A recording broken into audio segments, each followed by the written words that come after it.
चला बघा, आपल्याला आजच्या लेक्चरमध्ये थोडं समोर घ्या. एक सगळ्यात महत्त्वाची गोष्ट आपल्याला काय करायचं बघा, एक नवीन प्रकरण आजपासून आपण सुरुवात करतोय. नवीन कंटेंट. बऱ्याचदा एक्झाममध्ये आपल्याला समाजसुधारक हा जो पार्ट आहे बघा, या समाजसुधारकाच्या पार्टवरती परीक्षेमध्ये प्रश्न विचारला जातो. ठीक आहे, तर तत्पूर्वी मला एकदा सगळ्यांनी कमेंट करून सांगा, माझा आवाज व्हिडिओ क्लिअर आहे का, म्हणजे पुढे आपल्याला त्या ठिकाणी सुरुवात करायला. क्लिअर आहे? येस, क्लिअर आहे. ठीक आहे. बघा, आता आपण काय करूया, वास्तविकता लक्षात ठेवतो. बघा, ज्यावेळेस आपण थोडंसं इतिहासाचा अभ्यास करतो, इतिहासाचा अभ्यास करत असताना बघा, इतिहासामध्ये थोडंसं आपण जर पुढे गेलो बघा, तर समाजसुधारक या पार्टमध्ये आपल्याला असे काही समाजसुधारक आहेत की ज्यांनी महाराष्ट्राच्या, आपण ज्याला म्हणूया, पूर्ण विकासासाठी, भवितव्यासाठी, महाराष्ट्र म्हणण्यापेक्षा संपूर्ण जगाच्या कल्याणासाठी त्यांचं पूर्ण आयुष्य त्या ठिकाणी काय केलेलं बघा, इथं व्यतीत केलेलं आहे. त्यांचा अभ्यास आपल्याला या ठिकाणी करावा लागतो. ठीक आहे. तर एकंदरीत आपण जर बघितलं बघा, तर महाराष्ट्रामध्ये विशेष करून बघा त्या ठिकाणी राजर्षी शाहू महाराज असतील, त्यानंतर महात्मा ज्योतिबा फुले असतील, डॉक्टर बाबासाहेब आंबेडकर असतील, अजून भरपूर आहेत. ओके, बाबा आमटे आहेत. आपल्याला पुढे स्टेप बाय स्टेप त्या ठिकाणी आपण जर पुढे गेलो बघा, ओके, तर एक एक समाजसुधारकांचा आपल्याला काय करायचं बघा, या ठिकाणी अभ्यास करायचा आहे. तर पहिला मुद्दा आजच्या ह्या समाजसुधारकांच्या पहिल्या आपल्या लेक्चरमध्ये आपण सुरुवात करू बघा त्या ठिकाणी महात्मा ज्योतिबा फुले यांच्यापासून.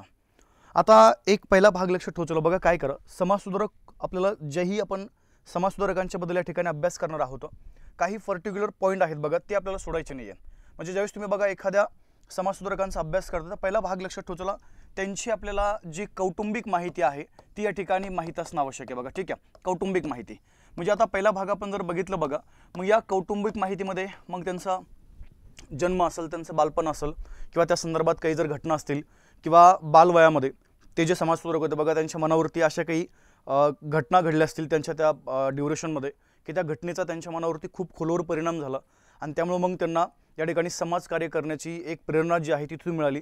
म्हणजे एक जनरल जी माहिती आहे त्या ठिकाणी आपल्याला काय करायचं बघा, ह्या प्राथमिक माहितीमध्ये म्हणा किंवा त्या ठिकाणी कौटुंबिक माहितीमध्ये म्हणा, या पार्टमध्ये आपल्याला घ्यायची आहे.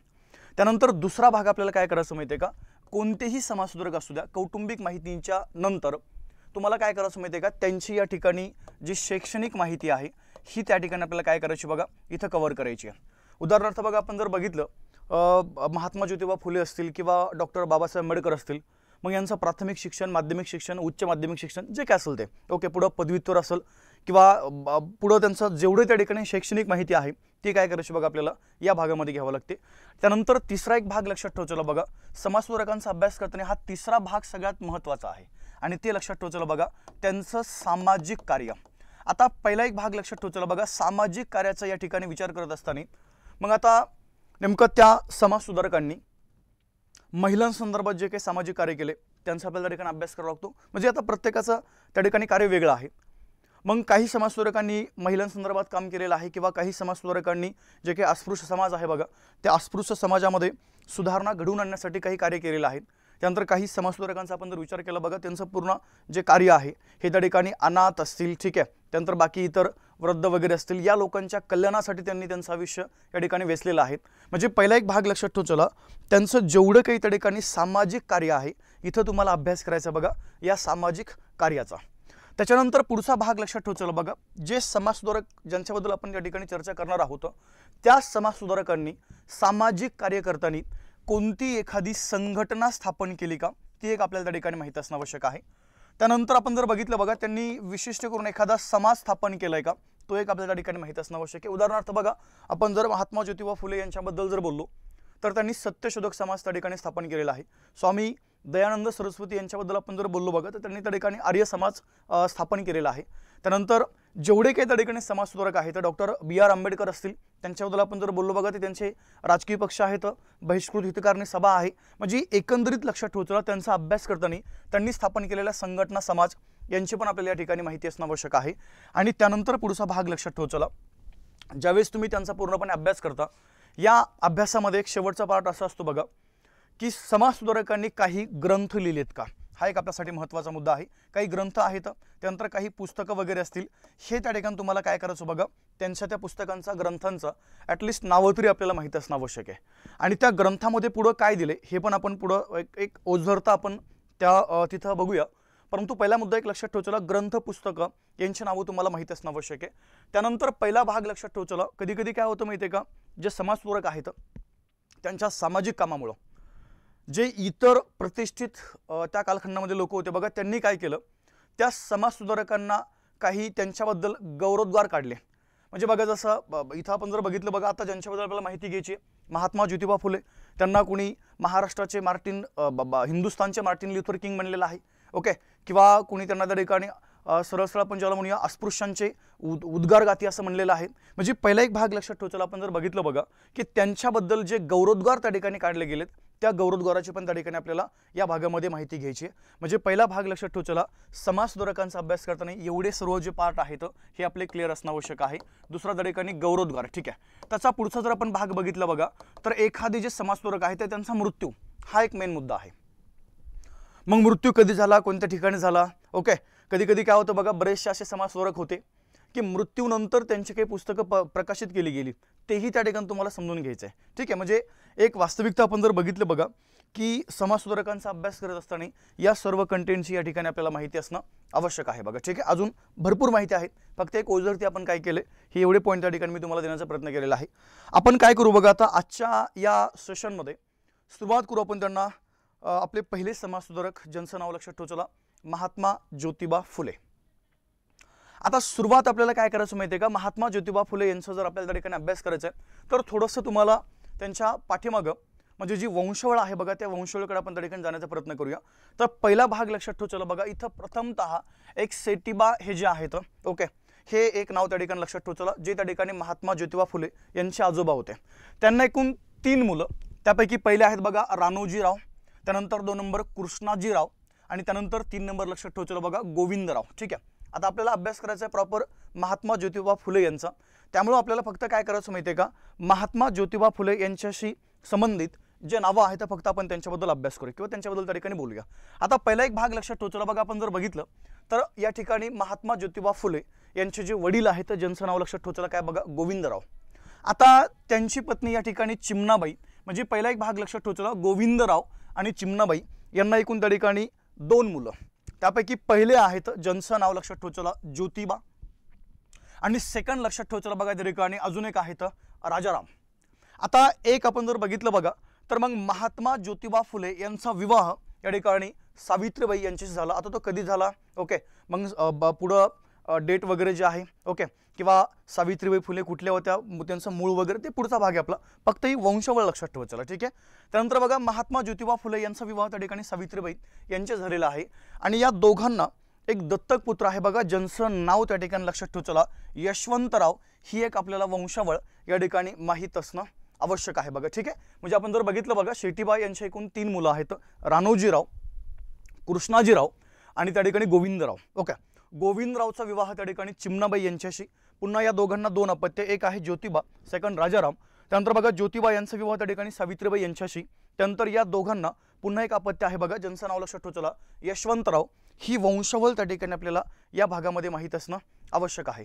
आता आपण थोडंसं पुढे जाऊ बघा, ठीक आहे, एक एक पॉईंट आपल्याला या ठिकाणी कव्हर करत पुढे जायचं आहे। आता मी तुम्हाला बोललो होतो बघा की आपल्याला काय करायचं आहे, एखादे कोणतेही जर आपण त्या ठिकाणी समाज सुधारक घेतले तर त्यांच्याबद्दलची जी कौटुंबिक माहिती आहे, ज्याला आपण प्राथमिक माहिती म्हणूया, ही त्या ठिकाणी आपल्याकडं असणं या ठिकाणी आवश्यक आहे बघा। आता जर आपण बघितलं बघा फुले कुटुंब, आता फुले कुटुंब, आता फुले हे नाव उच्चारण्याच्या अगोदर मी गोरे हे नाव घेतो बघा, कारण की त्यांचं मूळ आडनाव जे आहे हे त्या ठिकाणी गोरे होतं। परंतु थोडंसं आपण जर पाठीमागं गेलं बघा तर सरळ लक्षात ठेव चला, इथं आपण जर बघितलं तर यांचं जे मूळ गाव आहे ते सातारा जिल्ह्यामधलं लक्षात ठेव चला खटाव तालुक्यामधलं हे कडगुण गाव आहे बघा। कोणता? कडगुण। आपल्याला बऱ्याचदा कधी कधी प्रश्न असा येतो की महात्मा ज्योतिबा फुले यांचं मूळ गाव कोणतं, तर प्रॉपर लक्षात ठेव चला खटाव तालुका जिल्हा सातारा आणि गावाचं नाव बघा त्या ठिकाणी कोणतं, तर हे लक्षात ठेव चला बघा सरळ सरळ कडगुण गाव आहे। आता थोडंसं आपण जर पाठीमागं गेलो बघा तर पूर्वी आपल्या भारतामध्ये मोठमोठे दुष्काळ पडायचे आणि दुष्काळ पडल्यामुळे काय व्हायचं माहिती आहे का, विशेष करून त्या ठिकाणी ग्रामीण भागातला जो वर्ग आहे हा त्या ठिकाणी उपजीविकेसाठी शहरी भागामध्ये यायचा। तीच परिस्थिती इथंही तुम्हाला त्या ठिकाणी पाहायला मिळते बघा। आपण जर बघितलं तर सरळ सरळ लक्षात ठेव चला बघा महात्मा ज्योतिबा फुले यांचे आजोबा म्हणजे सेटिबा हे त्या ठिकाणी इथं उपजीविकेसाठी लक्षात ठेव चला पुण्यामध्ये आले त्यांच्या 3 मुलांनी घेऊन, म्हणजे त्या ठिकाणी या तिघांना घेऊन। एक राणोजीराव, 2 नंबर लक्षात ठेवायचा कृष्णाजीराव आणि तिसऱ्या त्या ठिकाणी कोण बघा गोविंदराव. या तिघांना घेऊन हे त्या ठिकाणी काय झालं बघा, हे उपजीविकेसाठी पुण्यामध्ये आले आणि पुण्यामध्ये आल्यानंतर त्यांना त्या कालखंडामध्ये इथं सरळ जे काही पेशवे होते बघा, या पेशव्यांच्या दरबारामध्ये लक्षात ठेवायचं त्या ठिकाणी फुले सजावटीचं काम जे आहे हे काम त्या ठिकाणी त्यांना मिळालं. हा एक भाग लक्षात ठेवायचा. आता त्यानंतर आपण जर बघितलं बघा, म्हणजे सरळ सरळ आपण असं म्हणू शकतो की आता फुले सजावटीचं काम त्यांना मिळालं म्हणून त्यांचं जे आडनाव आहे हे गोरे नाव थोडंसं पाठीमागं गेलं आणि त्यांना फुले हे जे नाव आहे बघा ते काय झालं या ठिकाणी प्राप्त झालेलं आहे. म्हणजे हा एक भाग आपल्याला या ठिकाणी माहीत असणं आवश्यक आहे म्हणजे आहे. मग आता पुढचा भाग असा की आपण जर बघितलं बघा की त्यांचं काम जे आहे हे काम त्या ठिकाणी पाहून जे पेशवे होते बघा ते त्यांच्यावरती आपण ज्याला म्हणूया थोडंसं इम्प्रेस झाले आणि त्यांनी काय केलं बघा, त्या भागामधली बरीचशी जी काही जमीन आहे ओके, ही जमीन त्या ठिकाणी सरळ सरळ यांना देऊन टाकली बघा. ठीक आहे. परंतु पुढचा जर आपण भाग बघितलं की या ठिकाणी सेठीबा हे जे होते त्यांच्या मृत्यूनंतर त्यापैकी त्यांचे जे मोठे मुलगा आहेत बघा, ज्यांचं नाव लक्षात ठेवायचं राणोजीराव, यांनी काय केलं बघा, या पूर्णपणे लक्षात ठेवायचं जी संपत्ती आहे जमीन वगैरे जे काय असेल ती हडप केली आणि या दोघांना काय केलं बघा, सरळ त्या ठिकाणी बेघर केलं असं आपण बोलू शकतो. आता पुढचा जर आपण भाग बघितला बघा, सरळ सरळ त्या ठिकाणी पुढचा मुद्दा असा आहे की त्याच्यानंतर आपण जर बघितलं की जे गोविंदराव होते, मग आता चला फुले सजावटीचं काम जे आहे हे तर आता ते संपलं कारण की ते पूर्णपणे आता राणोजीराव बघताय. त्यामुळे त्यांनी काय केलं माहिती आहे का, पुन्हा पुण्यामध्येच उपजीविकेसाठी डबल दुसरा एक व्यवसाय सुरू केला आणि तो केला बघा त्या ठिकाणी भाजीपाल्याचा व्यवसाय या ठिकाणी सुरू केला. मग आता मगाशी तुम्हाला बोललो मी गोविंदराव आणि चिमणाबाई यांचा विवाह झाल्यानंतर पुन्हा त्यांना 2 अपत्य आहेत. त्यापैकी पहिले ज्योतिबाराव आहेत आणि सेकंड लक्षात ठेवायचं कोण बघा त्या ठिकाणी राजारामराव. हा एक भाग आपल्याला माहीत असणं आवश्यक आहे. परंतु पहिला भाग असा आहे की ज्यावेळेस त्या ठिकाणी महात्मा ज्योतिबा फुले यांचा मृत्यू झाला अगदी लहान असताना, त्यांच्या आईचा मृत्यू झाला म्हणजे चिमणाबाईचा, म्हणजे महात्मा ज्योतिबा फुले हे लहान असताना त्यांची जी आई आहे चिमणाबाई यांचा काय झाला बघा त्या ठिकाणी मृत्यू झाला. मग त्यांचा मृत्यू झाल्यानंतर त्यांचा पुढचा जो सांभाळ आहे तो त्या ठिकाणी तुम्हाला बऱ्याचदा परीक्षेमध्ये विचारलं जातं बघा. त्यांची एक आत्या होती ज्यांचं नाव लक्षात ठेवायचं सगुणाबाई, यांनी काय केले, त्यांनी त्यांचा पुढचा जो सांभाळ आहे तो त्या ठिकाणी केला गेला आहे. तुम्ही जर पाठीमागचे बरेचसे जर क्वेश्चन पेपर जर बघितले हे नावं तुम्हाला विचारले गेलेत बरं का, लक्षात ठेवायचं. म्हणजे एकंदरीत आपण जर बघितलं तर की सरळ सरळ त्या ठिकाणी महात्मा ज्योतिबा फुले यांच्या आई म्हणजे चिमणाबाई यांचा ज्यावेळेस मृत्यू झाला त्यावेळेस त्यांचा सांभाळ, कारण की ते लहान होते ओके, हा त्यांचा सांभाळ कोणी केला हे तुम्हाला बऱ्याचदा विचारलं जातं. आणि मग लक्षात ठेवायचं तो कुणी केलेलं आहे बघा, तर त्यांची आत्या, यांचं नाव लक्षात ठेवायचं सगुणाबाई. हा एक वेगळा भाग आपल्याला या ठिकाणी माहीत असणं आवश्यक आहे बघा. ठीक आहे. आता त्याचा थोडंसं आपण जर पुढे गेलो मग महात्मा ज्योतिबा फुले यांचं जे काही बालपण आहे किंवा त्यांचं जे काही एकंदरीत शैक्षणिक माहिती आहे ती आपण आता कव्हर करूया. पहिला भाग लक्षात ठेवायचा त्यांचं जे कौटुंबिक माहिती आहे ही त्या ठिकाणी आपल्याला माहीत असणं आवश्यक आहे. कौटुंबिक माहितीमध्ये पहिला भाग लक्षात ठेवायचा त्यांचं मूळ गाव सातारा जिल्हा खटाव तालुका कडगुण हे त्यांचं मूळ गाव आहे. मूळ आडनाव लक्षात ठेवायचं गोरे, परंतु पेशव्यांच्या दरबारामध्ये फुले सजावटीचं काम त्यांच्या पूर्वजांना मिळालं म्हणजे आजोबा वगैरे, त्यामुळे त्यांचं काय झालं बघा थोडंसं आडनाव जे आहे ते त्या ठिकाणी बदलले आणि गोरे हे आडनाव त्या ठिकाणी बदलून काय झालं बघा पुढच्या भागामध्ये त्यांना फुले हे आडनाव मिळालं. परंतु त्यांचं जे काम आहे त्यांच्या आजोबांचं हे काम बघून त्या ठिकाणी पेशवे जे आहे ते प्रसन्न झाले आणि त्यांनी काय केलं बघा पुण्याच्या परिसरामध्ये बरीचशी जमीन ह्या ठिकाणी त्यांना दिलेली आहे. परंतु पुढच्या काही भागामध्ये ओके महात्मा ज्योतिबा फुले यांच्या आजोबांचा मृत्यू झाल्यानंतर ओके त्यांचे जे मोठे होते बघा अपत्य ज्यांचं नाव राणोजीराव यांनी काय केलं बघा थोडंसं त्या ठिकाणी बाकी जमीन वगैरे घेऊन टाकली आणि हे जे काही दोघं होते यांना काय केलं बघा बेघर केलं. पुढच्या कालखंडामध्ये आपलं बोलणं झालं की जे गोविंदराव होते म्हणजे महात्मा ज्योतिबा फुले यांचे जे वडील आहेत तर त्यांनी दुसरा व्यवसाय सुरू केला भाजीपाल्यांचा. त्यांचा विवाह त्या ठिकाणी चिमणाबाई यांच्याशी झाला आणि विवाह झाल्यानंतर त्यांना 2 अपत्य, एक ज्योतिबा सेकंड राजाराम. परंतु पहिला भाग लक्षात ठेवायचं बघा महात्मा ज्योतिबा फुले यांचा जन्म झाल्यानंतर अक्षरशः म्हणजे पुढच्या काही दिवसामध्ये या ठिकाणी त्यांच्या आईचा मृत्यू झाला. त्यानंतर त्यांचं पूर्णपणे जे काही सांभाळ आपण ज्याला म्हणूया हा कोणी केलं बघा त्यांची आत्या ज्यांचं नाव लक्षात ठेवायचं सगुणाबाई. माझ्या मते कौटुंबिक माहितीमध्ये एवढी बेसिक माहिती आपल्याला या ठिकाणी असणं आवश्यक आहे. आता आपण थोडंसं पुढे जाऊ बघा त्यांचं बालपण आणि त्यांचं जे काही शिक्षण आहे इथं मात्र आपल्याला बऱ्याचशा जो डाटा आहे तो डाटा या ठिकाणी मिळू शकतो. आणि पहिला भाग लक्षात ठेवायचं तुम्हाला बऱ्याचदा इथं प्रश्न विचारला जाऊ शकतो त्यामुळे तुम्हाला तो माहीत असणं आवश्यक आहे. आता पहिला जर आपण भाग बघितला बघा सरळ सरळ या ठिकाणी त्यांचं हे जे काही बालपण आहे आणि शिक्षण आहे तो एक वेगळा मुद्दा लक्षात ठेवायचा. ठीक आहे. तुम्हाला मगाशी बोलले मी की त्यावेळेस ते लहान होते त्यावेळेस त्यांच्या आई जे आहेत चिमणाबाई त्यांचा काय झालं बघा त्या ठिकाणी मृत्यू झाला होता आणि त्यानंतर त्यांचा सांभाळ जो आहे तो पूर्णपणे कोणी केला बघा त्यांची आत्या सगुणाबाई यांनी काय केला हा सांभाळ केलेला आहे. आता पहिला एक भाग लक्षात ठेवायचा बघा थोडंसं आपण जर पुढे गेलो या ठिकाणी सरळ भाग लक्षात ठेव चला की त्यांचा जो जन्म आहे 1800 कधी बघा 27 म्हणजे 11 एप्रिल 1800 काय ठिकाणी 27 मध्ये हा त्यांचा जन्म आहे। आणि त्यानंतर आपण जर बघितलं बघा 1834 ते 1856 हा जो त्यांचा कालखंड आहे। ओके, पूर्णपणे पहिला एक भाग लक्षात ठेव चला बघा, इथं त्यांचं जे काही शिक्षण आहे ओके आपण जर बघितलं तर सरळ लक्षात ठेव चला बघा, सॉरी हा 56चा कालखंड नाही, हा त्या ठिकाणी 40चा कालखंड आहे। इथं आपण जर बघितलं तर त्यांचं प्राथमिक जे शिक्षण आहे, प्राथमिक शिक्षण त्या कालखंडामध्ये हे जे काही पंतोजी आहेत त्या कालखंडामध्ये पंतोजींच्या शाळा होत्या। ह्या पंतोजींच्या शाळेमध्ये काय झालं बघा, त्यांचं पूर्णपणे जे प्राथमिक शिक्षण आहे हे प्राथमिक शिक्षण त्या ठिकाणी झालेलं आहे। पंतोजी म्हणजे आपण आत्ताच्या भाषेमध्ये शिक्षकही बोलू शकतो। ओके, आणि त्यावेळेस आपण जर बघितलं बघा त्यांचे पंतोजी किंवा त्यांचे शिक्षक जे आहेत हे विनायक जोशी हे त्यांचे पंतोजी होते। हा एक भाग आपल्याला या ठिकाणी माहीत असणं आवश्यक आहे। ठीक आहे, आता एक पहिला मुद्दा, ज्यावेळेस त्यांचं प्राथमिक शिक्षण झालं, थोडंसं आपण जर पाठीमागे गेलो बघा तर त्या कालखंडामध्ये एवढं शिक्षणाची आवड वगैरे किंवा ह्या गोष्टी एवढ्या समाजामध्ये प्रचलित नव्हत्या। उपजीविकेसाठी त्या ठिकाणी वेगवेगळे जे व्यवसाय आहेत ते व्यवसाय त्या ठिकाणी करावे लागायचे। आणि त्यामुळे काय केलं माहिती आहे का, महात्मा ज्योतिबा फुले यांचं प्राथमिक शिक्षण पूर्ण झाल्यानंतर त्यांचे जे वडील आहेत त्यांनी काय केलं बघा, त्यांना या ठिकाणी सरळ सरळ आपण ज्याला म्हणूया त्या ठिकाणी काय केलं बघा की त्यांना त्या ठिकाणी जी बागकाम आहे म्हणजे बागेमध्ये फुलं जे आहेत बघा त्याचं काम त्या ठिकाणी केलं। ठीक आहे, म्हणजे ते काम त्या ठिकाणी करायला सुरुवात केली। आता पहिला एक भाग लक्षात ठेव चला आपण जर बघितलं, परंतु आता विषय असा होता की मी तुम्हाला मगाशी बोललोय की महात्मा ज्योतिबा फुले जे आहेत त्यांचे वडील म्हणजे गोविंदराव यांनी काय केलं बघा, म्हणजे त्यांचे समकालीन जे मित्र होते त्यांनी सल्ला दिला होता की आता प्राथमिक शिक्षण झालंय, ठीक आहे, आता पुढचं आपण जे पारंपरिक काम आहे त्या कामाला आता सुरुवात करून द्या त्यांच्या। आणि त्यांचं ऐकलं त्यांनी काय केलं बघा, त्या ठिकाणी महात्मा ज्योतिबा फुले जे आहेत यांचं शाळेमधनं जे नाव आहे ते नाव त्या ठिकाणी काढून घेतलं। परंतु एक पहिला भाग लक्षात ठेव चला, थोडंसं आपण जर पुढे गेलो बघा की त्यांचं शाळेतलं नाव काढल्यानंतर वयाच्या 13व्या वर्षी म्हणजे 1840 मध्ये बघा सातारा जिल्ह्यामध्ये या ठिकाणी धनकवडी नावाचं गाव आहे बघा, कोणतं धनकवडी। आणि या धनकवडीमध्ये खंडोजी नेवासे पाटील, ज्यांना आपण त्या ठिकाणी झगडे पाटील असे बोलतो बघा, त्यांची कन्या ज्यांचं नाव लक्षात ठेव चला या ठिकाणी सावित्रीबाई यांच्याशी काय झालं बघा, त्या ठिकाणी सरळ महात्मा ज्योतिबा फुले यांचा जो विवाह आहे तो विवाह काय झाला बघा त्या ठिकाणी पुढं झालेला आहे। बघा आता विवाहानंतर जर आपण बघितलं तर पुन्हा एक भाग लक्षात ठेव चला बघा, जे काही त्यांचे वडील होते, ठीक आहे, या वडिलांच्या बागेच्या शेजारी जर बघितलं तर लक्षात ठेव चला बघा एक उर्दू शिक्षक होते ज्यांचं नाव लक्षात ठेव चला गफार बेग मुन्शी, हे एक नाव तुमचं क्लिअर पाहिजे, काय बघा गफार बेग मुन्शी। आता हे तुम्हाला लग्नाच्या नंतर सांगतो मी, ठीक आहे, म्हणजे 1840च्या ह्या पुढच्या घटना आहेत।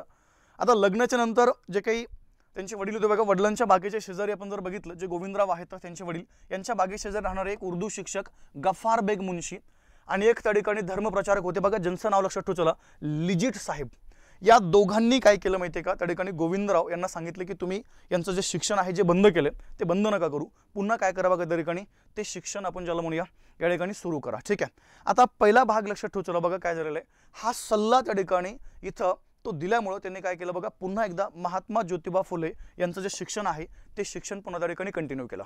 म्हणजे सुरुवातीला त्या ठिकाणी शाळेमध्ये नाव काढून घेतलं, ओके, नंतर लग्न वगैरे, आणि नंतर पुन्हा काय केलं बघा या दोघांनी, म्हणजे उर्दू शिक्षक आहे गफार बेग मुन्शी आणि या ठिकाणी धर्मप्रचारक लिजिट साहेब, या दोघांच्या सांगण्यावरून काय केलं बघा, पुन्हा एकदा 1841 मध्ये त्यांचं जे शिक्षण आहे ते शिक्षण त्या ठिकाणी पुन्हा सुरू केलेलं आहे। तो एक वेगळा भाग आपल्याला या ठिकाणी माहीत असणं आवश्यक आहे बघा। आता जर आपण बघितलं 1841 मध्ये पुण्यामध्ये बघा एक स्कॉटिश मिशनरी शाळा आहे, त्या शाळेमध्ये काय केलं बघा, त्यांनी तिथं पुढचा जो प्रवेश आहे तो प्रवेश त्या ठिकाणी घेतलेला आहे, तो एक भाग लक्षात ठेवला। त्यानंतर आपण जर बघितलं आता 1847 पर्यंत इंग्रजी शाळेमध्ये त्यांनी काय केलं बघा, त्यांचं पूर्णपणे जे 7वीचं शिक्षण आहे म्हणजे 7वी पर्यंत शिक्षण जे आहे ते शिक्षण त्या ठिकाणी पूर्ण केलं, तो एक भाग लक्षात ठेवला। आता या ड्युरेशनमध्ये आपण जर बघितलं बघा, कधी कधी तुम्हाला प्रश्न असा येतो की त्या कालखंडामध्ये म्हणजे 7वी पर्यंत त्यांचे काही वर्गमित्र होते बघा, त्यांच्यावरती तुम्हाला कधी कधी प्रश्न येतो, मग नाव लक्षात ठेव चला, एक आहे त्या ठिकाणी राघव भंडारकर हे एक नाव लक्षात ठेव चला, आणि सार्वजनिक काका हे एक नाव त्या ठिकाणी तुम्हाला माहिती असणं आवश्यक आहे, जे त्यांचे वर्गबंधू आणि मित्र पण होते। त्यापैकी राघव भंडारकरांसंदर्भात तुम्हाला तर कन्फर्म माहीत पाहिजे की 1857 मध्ये जे आपलं पहिलं विद्यापीठ भारतामध्ये सुरू झालं ते बघा 3 विद्यापीठ, एक कलकत्ता विद्यापीठ, दुसरा बॉम्बे विद्यापीठ आणि तिसरा त्या ठिकाणी मद्रास विद्यापीठ। तर पहिला भाग लक्षात ठेव चला बघा, आपण जर बॉम्बे विद्यापीठाबद्दल जर बोललो, काय बोललो मी, बॉम्बे विद्यापीठ, ह्या बॉम्बे विद्यापीठाची पहिली पदवीधारकांची जी शाखा आहे लक्षात ठेव चला 1865 मध्ये कायदा शाखा आपण ज्याला म्हणूया, ह्या कायदा शाखेतले 2 पदवीधारक होते. म्हणजे महाराष्ट्रातले जे काही आपलं बॉम्बे विद्यापीठ आहे बघा, बॉम्बे विद्यापीठाचे पहिले 2 पदवीधारक, त्यापैकी पहिले आहेत न्यायमूर्ती रानडे आणि अजून एक लक्षात ठेवायचं बघा रा गो भंडारकर, हे एक नाव त्या ठिकाणी आपल्याला माहिती असणं आवश्यक आहे. परंतु शाखा कोणती बघा, कायदा शाखा. या ठिकाणी बॉम्बे विद्यापीठाची 1881 मध्ये पुन्हा लक्षात ठेवायचं, ही जी कला शाखा आहे, कला शाखेची पुन्हा एक तुकडी बाहेर पडली होती. आणि या कला शाखेचा आपण जर विचार केला तर या कला शाखेचे पहिले 4 पदवीधारक लक्षात ठेवायचं. त्यापैकी पहिले पुन्हा एकदा न्यायमूर्ती रानडे आहेत. त्यानंतर 2 नंबर आपण जर बघितलं बघा रागो भंडारकर, हे पण त्या ठिकाणी आहेत. त्यानंतर 3 नंबर आपण जर बघितलं तर वामन आबाजी मोडक, हे पण आहेत. आणि अजून एक नाव लक्षात ठेवायचं बघा बाळ मंगेश वागळे. म्हणजे आपण असं म्हणू शकतो की हे सर्व त्या ठिकाणी समकालीन आहेत, हे आपल्याला त्या ठिकाणी माहिती असणं आवश्यक आहे. म्हणजे कधी कधी बघा आयोग तुम्हाला प्रश्न काय विचारतं, आता इथं 7वी पर्यंत आहे, त्यापैकी राघव भंडारकर हे ते त्यांचे वर्गमित्र आहेत. परंतु पहिला एक मुद्दा लक्षात ठेवायचा, राघव भंडारकरांसंदर्भात तुम्हाला अजून एक मुद्दा हा माहित पाहिजे होता की ते बॉम्बे विद्यापीठाचे काय बघा त्या ठिकाणी पहिले पदवीधारक आहेत. हा एक भाग लक्षात ठेवायचा. आता या मधल्या कालखंडामध्ये बघा जर आपण बघितलं तर महात्मा ज्योतिबा फुले यांना इतके जवळचे मित्र मिळाले खूप सारे, आणि नंतर त्या मित्रांनी त्यांच्या सामाजिक कामामध्ये, त्यांच्या पुढच्या शैक्षणिक कामामध्ये, अजून त्यांचे इतर जे काम होते त्यामध्ये खूप सारी त्यांना मदत जी आहे, अक्षरशः खांद्याला खांदा लावून आपण ज्याला म्हणूया, या ठिकाणी ह्या सर्व लोकांनी काय केलं बघा तिथे एकत्र येऊन काम केलेलं आहे. त्यापैकी बघा सगळ्यात महत्त्वाचे आहेत सदाशिव बल्लाळ गोवंडे, मी बोलतो तुम्हाला यांच्याबद्दल, पुढे बराचसा त्यांचा उल्लेख आलेला आहे बघा. त्यानंतर मोरे विठ्ठल वाळवेकर, उस्मान शेख आणि वासुदेव नवरंगे. त्यापैकी आयोगाने तुम्हाला आत्तापर्यंत या तिघावरती प्रश्न विचारला आहे की खालीलपैकी महात्मा ज्योतिबा फुले यांचे सहकारी कोण होते वेगवेगळ्या त्यांच्या सामाजिक कार्यामध्ये. अजून भरपूर आहेत, पुढे गेल्यानंतर त्यांची नावं पण आपल्या समोर येऊन जातील. परंतु पहिला भाग लक्षात ठेवायचा, सुरुवातीला हे 3 जण आपल्याला माहिती असणं आवश्यक आहे, 4 जण, पण आयोगाने तुम्हाला आतापर्यंत या तिघावरती प्रश्न विचारलेला आहे. त्यापैकी सदाशिव बल्लाळ गोवंडे, मोरो विठ्ठल वाळवेकर आणि उस्मान शेख आणि वासुदेव नवरंगे, हे एक नाव लक्षात ठेवायचं. परंतु 47 पर्यंत त्यांचं जे प्राथमिक 7वी पर्यंत शिक्षण आहे बघा, सॉरी पुढचं शिक्षण 7वी पर्यंतचं, इथं 2 वर्गमित्र, त्यापैकी पहिला राघव भंडारकर आणि सेकंड कोण बघा त्या ठिकाणी गवा जोशी, ज्यांना आपण त्या ठिकाणी सार्वजनिक काका म्हणतो. त्यापैकी राघव भंडारकरांची ती मगाशी एक लाईन लक्षात ठेवायचं, ते बॉम्बे विद्यापीठाचे कला प्लस कायदा शाखेतले पहिले पदवीधारक. ठीक आहे, तो एक भाग आपल्याला माहित असणं आवश्यक आहे. आता थोडंसं आपण जर पुढे गेलो बघा, जसं त्यांचं ते स्कॉटिश मिशनरी मधलं पूर्णपणे शिक्षण त्यांचं पूर्ण झालं आणि ते शिक्षण पूर्ण झाल्यानंतर बघा त्या कालखंडामध्ये पाठीमागे आपलं बोलणं झालं होतं, ब्रिटिश सत्ता आपल्या भारतामध्ये आहे आणि ब्रिटिशांनी पुण्यामध्ये किंवा संपूर्ण भारतामध्ये मोठमोठ्या त्यांच्या कालखंडामध्ये दुष्काळ वगैरे पडत होते, तरी ब्रिटिश सरकार कोणत्याच प्रकारची हालचाल करत नव्हतं. दुसरा मुद्दा, शेतकऱ्यांकडे त्या ठिकाणी अन्यायाने सारा, ज्याला आपण टॅक्स म्हणूया, तोही त्या ठिकाणी वसूल केला जात होता. म्हणजे पहिला भाग लक्षात ठेवायचा बघा. मग एवढं सर्व त्या ठिकाणी भारतामध्ये दुष्काळजन्य परिस्थिती आहे, शेतकऱ्यांची त्या ठिकाणी हाल होत आहे, रोज त्या ठिकाणी कितीतरी लाखो शेतकरी मरत आहे, तरी पण लक्षात ठेवायला सरकारने, म्हणजे ब्रिटिश सरकारने त्यांचा सारा जो आहे तो त्या ठिकाणी वसूल करण्याचं सोडलं नाहीये. त्यामुळं काय झालं बघा, इथं सरळ सरळ महात्मा ज्योतिबा फुले यांनी तिथं एक विचार असा केला की आपण आता ब्रिटिश सत्ता काय करू बघा त्या ठिकाणी इथं उलथून टाकूया. आणि त्यासाठी त्यांनी काय केलं, पहिला मुद्दा, जर ब्रिटिश सत्ता आपल्याला जर उलथून टाकायची आहे तर आपलं शरीर जे आहे ते शरीर त्या ठिकाणी बळकट असणं आवश्यक आहे. आणि यासाठी काय केलं बघा, त्या कालखंडामध्ये पुण्यामध्ये एक गृहस्थ आहेत, ज्यांचं नाव लक्षात ठेवायचं लहुजी, ओके, लहुजी बुवा साळवे, हे त्या कालखंडामधले. मी तुम्हाला अजून मी सांगतो, पुण्यामध्ये म्हणजे आपण जर हा जर या कालखंडात जर विचार केला तर पुण्यामध्ये यांनी बऱ्याचशा या ठिकाणी समाजसुधारक असतील किंवा बरेचसे व्यक्ती आहेत की त्यांना त्या कालखंडामध्ये वेगवेगळं शस्त्र चालवण्याचं ज्ञान दिलेलं आहे. इथं पण तेच झालं. महात्मा ज्योतिबा फुले यांनी एक असं आपण ज्याला म्हणूया त्या ठिकाणी प्रण केलं की आता ब्रिटिश सत्ता उलथून टाकायची, पण त्यासाठी आपलं शरीर बळकट असणं आवश्यक आहे. म्हणून काय केलं बघा, त्यांनी 1848 नंतर लहुजी बुवा साळवे यांच्याकडनं काय केलं बघा, दांडपट्टा असेल किंवा नेमबाजी आहे, असं वेगवेगळे शस्त्र जे आहेत हे शस्त्र चालवण्याचं एक प्रशिक्षण जे आहे, हे प्रशिक्षण काय केलं बघा, हे त्यांनी त्यांच्याकडनं घेतलेलं आहे. तो एक वेगळा भाग आपल्याला माहित असणं आवश्यक आहे. ठीक आहे, चला आता हे बालपण इथपर्यंत आपलं संपलेलं आहे. कौटुंबिक माहिती या ठिकाणी आपण त्यांची घेतली, बालपण असेल किंवा पुढचं प्राथमिक शिक्षण वगैरे आहे ती पण आपण त्यांची माहिती घेतली. आता एक पहिला भाग लक्षात ठेवतो बघा, मग महात्मा ज्योतिबा फुले हे नेमकं समाज कार्याकडे कसं त्या ठिकाणी वळाले, हा एक वेगळा मुद्दा आपल्याला माहित पाहिजे. किंवा त्यांच्या ह्या पूर्णपणे आत्तापर्यंतच्या प्रवासामध्ये काही पुस्तकं त्यांच्या वाचण्यामध्ये आली, काही विचारवंतांचा प्रभाव त्यांच्या बालमनावरती पडला आणि त्यांच्या आयुष्यामध्ये काही अशा घटना घडल्या की त्यांना वाटलं की आता ही ब्रिटिश सत्ता जी आहे ती तर आपण उलथून टाकूया, तो पुढचा भाग राहिला. परंतु पहिला भाग लक्षात ठेव चला, ही ब्रिटिश सत्ता उलथून टाकण्याच्या अगोदर समाज परिवर्तन घडणं त्या ठिकाणी आवश्यक आहे. कारण की आपल्या समाजामध्ये या ठिकाणी जातपात असेल किंवा बाकी इतर सर्व गोष्टी होत्या, त्या पहिल्या त्या ठिकाणी बदलणं आवश्यक आहे. आणि त्या घटना इथं घडल्या, त्यांच्या संदर्भात काही घटना घडल्या आणि मग त्यांनी विचार केला की इथं समाज परिवर्तन हे त्या ठिकाणी पहिलं आवश्यक आहे. आणि मग तिथून पुढे काय केलं बघा, त्यांनी समाज परिवर्तन करण्यासाठी पूर्ण जे आयुष्य आहे हे आयुष्य त्या ठिकाणी आपलं वेचलेलं आहे. तो एक भाग लक्षात ठेव चला. आता पहिला एक भाग आपण इथं बघूया की 1847-48 मध्ये त्यांचे एक वर्गमित्र आहेत, ज्यांचं नाव लक्षात ठेव चला बघा, नाव आहे त्यांचं सदाशिव गोवंडे. आता एक आपण जर बघितलं तर पहिला एक भाग लक्षात ठेव चला बघा, मग सदाशिव गोवंडे आणि महात्मा ज्योतिबा फुले यांनी काय केलं माहिती आहे का, छत्रपती शिवाजी महाराज व जॉर्ज वॉशिंग्टन आणि थॉमस पेन, काय बोललो मी, 3 व्यक्ती लक्षात ठेव चला. पहिले आहेत छत्रपती शिवाजी महाराज, त्यानंतर बघा थॉमस पेन आणि जॉर्ज वॉशिंग्टन यांचा पूर्णपणे जे चरित्र आहे प्रथमतः त्या चरित्राचा काय केलं बघा, या ठिकाणी अभ्यास केला. आता पहिला एक भाग लक्षात ठेव चला, आपण जर बघितलं बघा, थॉमस पेन यांचा राईट ऑफ द मॅन हा एक ग्रंथ आहे. त्या ग्रंथाचा एवढा प्रभाव त्यांच्या मनावरती पडला किंवा छत्रपती शिवाजी महाराज, जॉर्ज वॉशिंग्टन आणि तो पेन यांचा ग्रंथ यांचं चरित्र वाचल्यामुळे काय झालं बघा, त्यांचं जे बालमन आहे हे बालमन त्या ठिकाणी इथं समाज कार्याकडे वळलेलं आहे. तो एक भाग लक्षात ठेव चला. त्यानंतर काय केलं माहिती आहे की त्यांनी अजून ख्रिश्चन आणि हा जो इस्लाम धर्म आहे यांचा तुलनात्मक अभ्यास केला. यांचा तुलनात्मक अभ्यास करून लक्षात ठेव चला, त्यांचा अजून तिथं जे त्यांचा विचार जे आहे ते विचार बदलले. आणि एक घटना सगळ्यात महत्त्वाची घडली, जी घटना आहे बघा 1848ची, ती घटना त्यांच्या आयुष्यामध्ये इतकी बदल करून गेली. आणि ती घटना आहे बघा 1848ला त्यांचे एक मित्र होते, ब्राह्मण मित्र, ज्यांचं नाव लक्षात ठेव चला, सदाशिव बल्ला गोवंडे, ज्यांनी या ठिकाणी हे 3 छत्रपती शिवाजी महाराज, जॉर्ज वॉशिंग्टन आणि थॉमस पेन यांच्या चरित्रांचा सोबत अभ्यास केला होता. आता जर आपण बघितलं बघा, सदाशिव बल्ला गोवंडे जे आहेत एक ब्राह्मण मित्र आहेत, यांचं लग्न होतं आणि त्या लग्नाच्या वरातीमध्ये या ठिकाणी महात्मा ज्योतिबा फुले हे सामील झाले होते. म्हणजे पहिला एक भाग लक्षात ठेव चला, आपण जर बघितलं आता इथं असा त्यांचा अपमान केला गेला.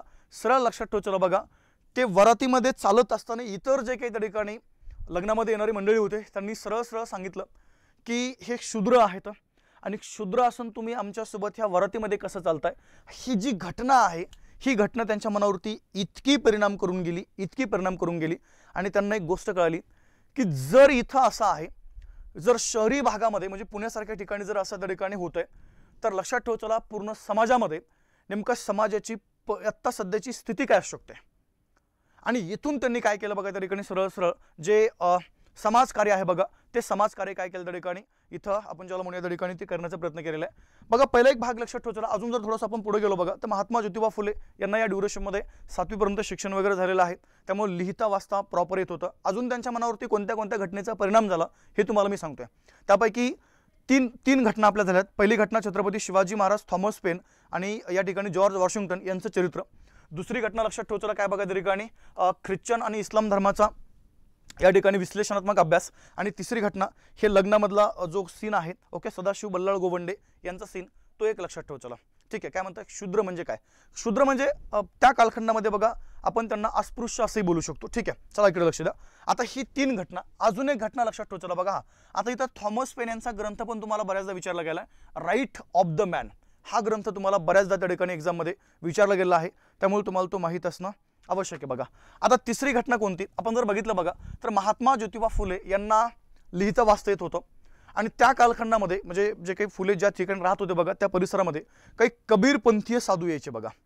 आणि ते कबीरपंथीय साधू काय करायचे की या ठिकाणी महात्मा ज्योतिबा फुले यांच्याकडं सरळ ग्रंथ द्यायचे, पुस्तकं द्यायचे आणि ते त्यांना लिहायला लावायचे आणि लिहून त्या ठिकाणी काय करायचे बघा, ते त्यांना वाचायला लावायचे आणि वाचून ते कबीरपंथीय साधू ते ऐकायचे. म्हणजे पहिला एक भाग लक्षात ठेव चला बघा, इथं काय केलंय, एक कबीरपंथीय ग्रंथ आहे बघा बीजमती, हा काय केला बघा त्या ठिकाणी ते कबीरपंथीय साधू त्यांच्याकडनं वाचून घेत होते किंवा लिहून घेत होते. ह्या बीजमती ग्रंथाचा पण त्यांच्या मनावरती खूप सारा जो परिणाम आहे तो परिणाम पण त्या ठिकाणी झालेला आहे बघा. आणि सेकंड भाग लक्षात ठेव चला, वज्रसूची हा जो काही संस्कृत ग्रंथ आहे यांचा पण परिणाम त्या ठिकाणी, या ग्रंथाचा पण परिणाम त्यांच्या बालमनावरती झालेला आहे. म्हणजे 3-4 घटना लक्षात ठेव चला. पहिली वज्रसूची ग्रंथ, त्यानंतर बीजमती कबीरपंथीय ग्रंथ, त्यानंतर आपण जर बघितलं बघा या ठिकाणी सदाशिव बल्लाळ गोवंडे यांच्या लग्नामधला तो अपमान, त्यानंतर ख्रिश्चन आणि इस्लाम धर्माचा त्यांनी विश्लेषणात्मक केलेला अभ्यास, आणि थॉमस पेन, जॉर्ज वॉशिंग्टन आणि छत्रपती शिवाजी महाराज या तिघांच्या चरित्रांचा अभ्यास. आता हे सर्व त्या ठिकाणी केल्यामुळं तिथं काय केलं बघा, त्यांनी सरळ सरळ समाज परिवर्तन जे आहे ते करण्याचा निश्चय या ठिकाणी केला, आणि मग तिथून पुढं त्यांचं सुरू झालं बघा समाजकार्य. मग आता महात्मा ज्योतिबा फुले यांचं समाजकार्य आपल्याला काय करायचं माहिती आहे का, थोडंसं आपल्या अभ्यासात्मक दृष्टिकोनातून, तसं त्यांचं समाजकार्य खूप मोठं आहे. ओके, आपण त्यांना आपल्या ह्या म्हणजे सीमेमध्ये बांधू शकत नाही आहे, परंतु आपल्याला एक गोष्ट लक्षात ठेवायचं बघा, आपल्याला सरळ सरळ आपल्या स्पर्धा परीक्षेचा पॅटर्नही सोडायचं नाही आहे. ओके, मग आपल्याला एक्झाम पुरतं जेवढं महत्त्वाचं आहे तेवढं त्या ठिकाणी आपण बघूया. मग त्यांचं समाजकार्य तुम्हाला एकूण 4 भागामध्ये डिवाइड करायचं, 5 भाग आहेत ते. एक, त्यांनी महिलांसंदर्भात काय समाजकार्य केलं. 2 नंबर बघा, त्यांनी अस्पृश्यांसंदर्भात काय समाजकार्य केलं, शेतकऱ्यांसंदर्भात, त्यानंतर कामगार वगैरे आहेत, त्यानंतर शिक्षणासंदर्भात, आणि बाकी इतर जनरल इतर कार्य आपण बघूया. म्हणजे पहिला भाग लक्षात ठेवताना आपण काय करू बघा आता, मग महात्मा ज्योतिबा फुले यांचं महिलांसंदर्भातलं जे समाजकार्य आहे तो एक भाग आपल्याला महत्त्वाचा आहे बघा. यांच्या मते जर समाज परिवर्तन करायचे तर पहिला भाग लक्षात ठेवला, या ठिकाणी जर तुम्हाला जे घर आहे, ओके, प्रत्येक समाजामध्ये प्रत्येक घरामध्ये जर त्या ठिकाणी तुम्हाला परिवर्तन करायचं असेल तर घरातली स्त्री ही त्या ठिकाणी सुशिक्षित असणं आवश्यक आहे. आणि इथं काय केलं बघा, महात्मा ज्योतिबा फुले यांनी महिलांसंदर्भात तेच पहिलं काम केलं. त्यांचं मत असं होतं की जर आपल्याला समाजाला या ठिकाणी समाजामध्ये बदल घडवून आणायचा आहे तर समाजातली या ठिकाणी स्त्री ही जी आहे ती सुशिक्षित पाहिजे. आणि ते काय केलं बघा या ठिकाणी सरळ, त्यासाठी महात्मा ज्योतिबा फुले यांनी 3 जुलै 1848 मध्ये काय केलं बघा, पुण्यामध्ये या ठिकाणी बुधवार पेठेमध्ये तात्यासाहेब भिडे हे एक नाव लक्षात ठेवलं बघा, यांच्या वाड्यामध्ये काय केलं, या ठिकाणी सरळ पहिली मुलींची शाळा सुरू केली. आत्तापर्यंत आपल्याला बऱ्याचदा परीक्षेमध्ये विचारलं गेलं की महात्मा ज्योतिबा फुले यांनी मुलींची पहिली शाळा कधी सुरू केली, तर लक्षात ठेवलं 1848 मध्ये तात्यासाहेब भिडे, बुधवार पेठेमध्ये हा वाडा आहे, आणि त्या वाड्यामध्ये काय केलं बघा, त्यांनी त्यांची जी मुलींची पहिली शाळा आहे ती काय केली बघा त्या ठिकाणी सुरू केली. पहिला एक भाग लक्षात ठेवला, ही महाराष्ट्रातील पहिली मुलींची शाळा होती. हा एक भाग आपल्याला या ठिकाणी माहीत असणं आवश्यक आहे बघा. ठीक आहे, आता नेमकं ही शाळा सुरू करण्यासाठी नेमकं त्यांना प्रेरणा जी आहे ही प्रेरणा कुठून मिळाली हे पण तुम्हाला कधी कधी बऱ्याचदा परीक्षेमध्ये येतं बघा. बघा काय झालं होतं, थोडंसं मी जर पाठीमागं गेलो तर पहिला भाग लक्षात ठेवला बघा, 1813 आणि 1833 हे थोडेसे 2 ब्रिटिश कालीन कायदे आपल्यासाठी महत्त्वाचे आहेत. आता या कायद्याने काय झालं बघा, भारतामध्ये ख्रिश्चन धर्माचा जो प्रचार आहे आणि प्रसार आहे हा त्या ठिकाणी अंशतः करायला परमिशन दिलेली आहे, आणि 33च्या कायद्याने काय बघा त्या ठिकाणी पूर्णतः करायला परमिशन दिलेली आहे. मग आता पहिला भाग लक्षात ठेवला, जर ख्रिश्चन धर्माचा प्रचार प्रसार या ठिकाणी पूर्णतः किंवा अंशतः करायला सुरुवात केलेली आहे तर काय झालं माहिती आहे का, बरेचसे ख्रिश्चन धर्मगुरू त्या ठिकाणी भारतामध्ये आले, आणि भारतीय लोकांच्या आपण ज्याला म्हणतो त्या ठिकाणी मनावरती किंवा बुद्धीवरती ख्रिश्चन धर्मियांचे वैचारिक हल्ले सुरू केले गेले. मग आता पहिला भाग लक्षात ठेवला बघा, एक तर वैचारिक हल्ले हा एक भाग वेगळा, पण दुसरा मुद्दा असा आहे, या ख्रिश्चन धर्मगुरूंनी काय केलं बघा, भारतामध्ये या ठिकाणी ज्या भागात दुष्काळ पडलाय, ज्या भागामध्ये त्या ठिकाणी परिस्थिती हलाखीची आहे, ओके, त्या भागामध्ये काही गोष्टी मोफत केल्या. जसा मोफत दवाखाने चालवले, मोफत त्या ठिकाणी औषध उपचार दिले, मोफत त्या ठिकाणी अन्नधान्य वाटप केलं, आणि पहिला भाग लक्षात ठेवला मोफत शिक्षण जे आहे हे शिक्षण पण काय केलं बघा त्या ठिकाणी ह्या मिशनरी शाळांनी त्या कालखंडामध्ये आपल्या भारतामध्ये सुरू केलेलं आहे. मग पहिला भाग लक्षात ठेवला, अशीच एक मिशनरी शाळा आहे अहमदनगर जिल्ह्यामधली, म्हणजे अहमदनगरमधली, आणि ती शाळा जी आहे बघा ती चालवत त्या ठिकाणी होत्या मिस फरार ह्या त्या ठिकाणी या महिला आहेत. मग यांनी काय केलं तर माहिती आहे का, अहमदनगरमध्ये या ठिकाणी मुलींच्या शिक्षणासाठी ही शाळा सुरू केली होती. मग या मिस फरारबाई यांच्याकडनं प्रेरणा घेऊन काय केलं बघा, 1848 मध्ये महात्मा ज्योतिबा फुले यांनी काय केल्या ठिकाणी सरळ सरळ ही जी मुलींची पहिली शाळा आहे ती शाळा काय केली बघा या ठिकाणी सुरू केलेली आहे. आता पहिला भाग लक्षात ठेवला बघा, मग ही मुलींची पहिली शाळा सुरू करण्यासाठी नेमकं महात्मा ज्योतिबा फुले यांना कुणी कुणी मदत केली हे पण तुम्हाला कधी कधी विचारलं जातं बघा. नावं लक्षात ठेवला, एक आहे तात्यासाहेब भिडे, अण्णासाहेब चिपळूणकर बघा, केशवराव भवाळकर आहेत, सदाशिव बल्लाळ गोवंडे आहेत, सखाराम यशवंत परांजपे आहेत, बाबूसाहेब मांडे, मोरो विठ्ठल वाळवेकर, सदाशिव गोविंद हाटे आणि जगन्नाथ सदाशिव हटे या सर्व गृहस्थांनी काय केलं बघा, त्यांना ही जी पहिली शाळा आहे मुलींची पुण्यामधली ती त्या ठिकाणी 1848 मध्ये सुरू करण्यासाठी या सर्व गृहस्थांनी त्यांना त्या ठिकाणी वेगवेगळ्या प्रकारची मदत जी आहे ही मदत किंवा सहकार्य आपण ज्यांना म्हणूया हे त्या ठिकाणी सुरू केलं बघा. आता ही जी पहिली शाळा होती कधी कधी आयोग तुम्हाला प्रश्न हे पण विचारतं बघा की त्या कालखंडामध्ये समाजाची मानसिकता थोडी वेगळी होती. म्हणजे समाजाची मानसिकता हे मुलांना शिक्षण द्यायची नव्हती, तर मुलींना शिक्षण देणं ही खूप पुढची गोष्ट आहे. मग कधी कधी काय व्हायचं माहिती आहे का, त्या ठिकाणी बऱ्याचदा ज्या मुली आहेत त्यांना शाळेमध्ये पाठवलं जायचं नाही आहे किंवा मग बरेचसे विघ्न जे त्या ठिकाणी आणले जायचे बघा. परंतु अशा सर्व संकटांना सामोरं जाऊन या मुलींच्या पहिल्या शाळेमध्ये एकूण 6 मुली प्रथमतः दाखल झाल्या होत्या. किती मुली? 6. यांच्या नावं लक्षात ठेवायचं बघा. एक आहे त्या ठिकाणी सुमती मोकाशी, त्यानंतर माधवी थत्ते, सोनू पवार, दुर्गा देशमुख एक आहे, त्यानंतर बघा जनी कर्डिले आणि अन्नपूर्णा जोशी. हे नावं तुम्हाला त्या ठिकाणी माहीत असणं आवश्यक आहे म्हणजे आहे बघा. ठीक आहे. आता ह्या शाळेला जे पुस्तकं जे पुरवले जायचे त्या लक्षात ठेवायचं बघा. मेजर कॅन्डी जे आहेत हे त्या ठिकाणी काय करायचे, या शाळेमध्ये पुस्तकं जे आहेत यांच्यामार्फत त्या ठिकाणी पुस्तकं यायचे. आता पहिला एक भाग लक्षात ठेवायचं बघा. मी तुम्हाला पाठीमागे सांगितलं होतं की समाजाची मानसिकता त्या कालखंडामध्ये वेगळी होती. ओके, आम्ही जर या ठिकाणी मुलींना शाळेमध्ये पाठवतोय तर पहिला भाग लक्षात ठेवायचा, त्या शाळेमध्ये ही महिला शिक्षिका पाहिजे. परंतु जर तुम्ही तो जर 48-49 जर कालखंड बघितला तर त्यावेळेस या ठिकाणी महिला शिक्षिका असणं ही खूप दुर्मिळ म्हणजे नव्हतीच सरासरी. तर मग याची सुरुवात काय केली बघा, त्या ठिकाणी महात्मा ज्योतिबा फुले यांनी स्वतःपासून केलेली आहे. त्यांनी काय केलं बघा, प्रथमतः त्यांच्या पत्नी म्हणजे सावित्रीबाई फुले यांना पहिलं सुशिक्षित केलं, पूर्णपणे त्यांना त्या ठिकाणी प्रशिक्षण दिलं आणि प्रशिक्षण देऊन काय केलं बघा, त्यांना प्रथमतः या ठिकाणी तिथं त्या मुलींना शिकवावं लावलं. नंतर त्यांना मुख्याध्यापिका बनवलं. म्हणजे पहिला एक भाग लक्षात ठेवताना आपण म्हणूया की या ठिकाणी सरळ सरळ त्या पहिल्या शाळेमध्ये म्हणजे भारतातल्या म्हणा महाराष्ट्रातल्या म्हणा ह्या पहिल्या स्त्री शिक्षिका आणि स्त्री मुख्याध्यापिका बनल्या, त्या म्हणजे सावित्रीबाई फुले. हे एक तुम्हाला या ठिकाणी माहीत असणं आवश्यक आहे म्हणजे आहे बघा. ठीक आहे. आता मुद्दा असा होता की आता जर या ठिकाणी एक तर पहिला मुद्दा काय केलाय, महात्मा ज्योतिबा फुले यांनी शाळा सुरू केलेली आहे मुलींसाठी. दुसरा मुद्दा लक्षात ठेवायचा बघा, या ठिकाणी त्यांच्या पत्नी म्हणजे सावित्रीबाई फुले यांना पण त्या ठिकाणी शिक्षण दिलेलं आहे, त्यांना प्रशिक्षण दिलेलं आहे आणि त्यांना आता त्या शाळेमध्ये शिक्षिका म्हणून नियुक्त केलेलं आहे. दुसरा मुद्दा काय झाला बघा, त्यांना मुख्याध्यापिका बनवलं. आता त्यामुळं एक भाग लक्षात ठेवायचा बघा, जे त्या कालखंडामधले समाजातले इतर जे काही लोक होते त्यांनी काय केलं बघा, आता यांना त्रास द्यायला सुरुवात केली. मग आता वेगवेगळ्या माध्यमातून त्रास द्यायला सुरुवात केली. त्यातला पहिला मुद्दा काय केलं बघा, पुन्हा एकदा गोविंदराव जे आहेत म्हणजे महात्मा ज्योतिबा फुले यांचे वडील यांना त्या ठिकाणी समाजातले इतर लोकांनी वेगळे सल्ले दिले आणि त्यामुळे काय केलं माहिती आहे का, एक घटना या ठिकाणी घडलेली 1849 मध्ये आणि ती घटना लक्षात ठेवायला की त्यांच्या वडिलांनी काय केलं बघा, या दोघांनाही घराबाहेर काढलं. म्हणजे महात्मा ज्योतिबा फुले आणि सावित्रीबाई फुले यांना घराबाहेर काढलं. त्यानंतर पुण्यामध्ये त्यांचे एक सहकारी आहेत उस्मान शेख नावाचे. काय बोललो बघा, उस्मान शेख हे एक नाव त्या ठिकाणी तुम्हाला माहीत असणं आवश्यक आहे बघा, उस्मान शेख. आता एक घराबाहेर काढल्यानंतर आपण जर बघितलं बघा, पुण्यामध्ये ही जी गंजपेठ आहे या गंजपेठेमधले उस्मान शेख यांच्या घरामध्ये काय केलं बघा, त्यांनी त्या ठिकाणी वास्तव केलेलं आहे. आणि उस्मान शेख ओके यांनी जी त्यांना जी राहायला जागा दिली तीच जागा म्हणजे लक्षात ठेवायचं, आज आपण जर बघितलं बघा, आज तो फुलेवाडा म्हणून प्रसिद्ध आहे, घर क्रमांक 512.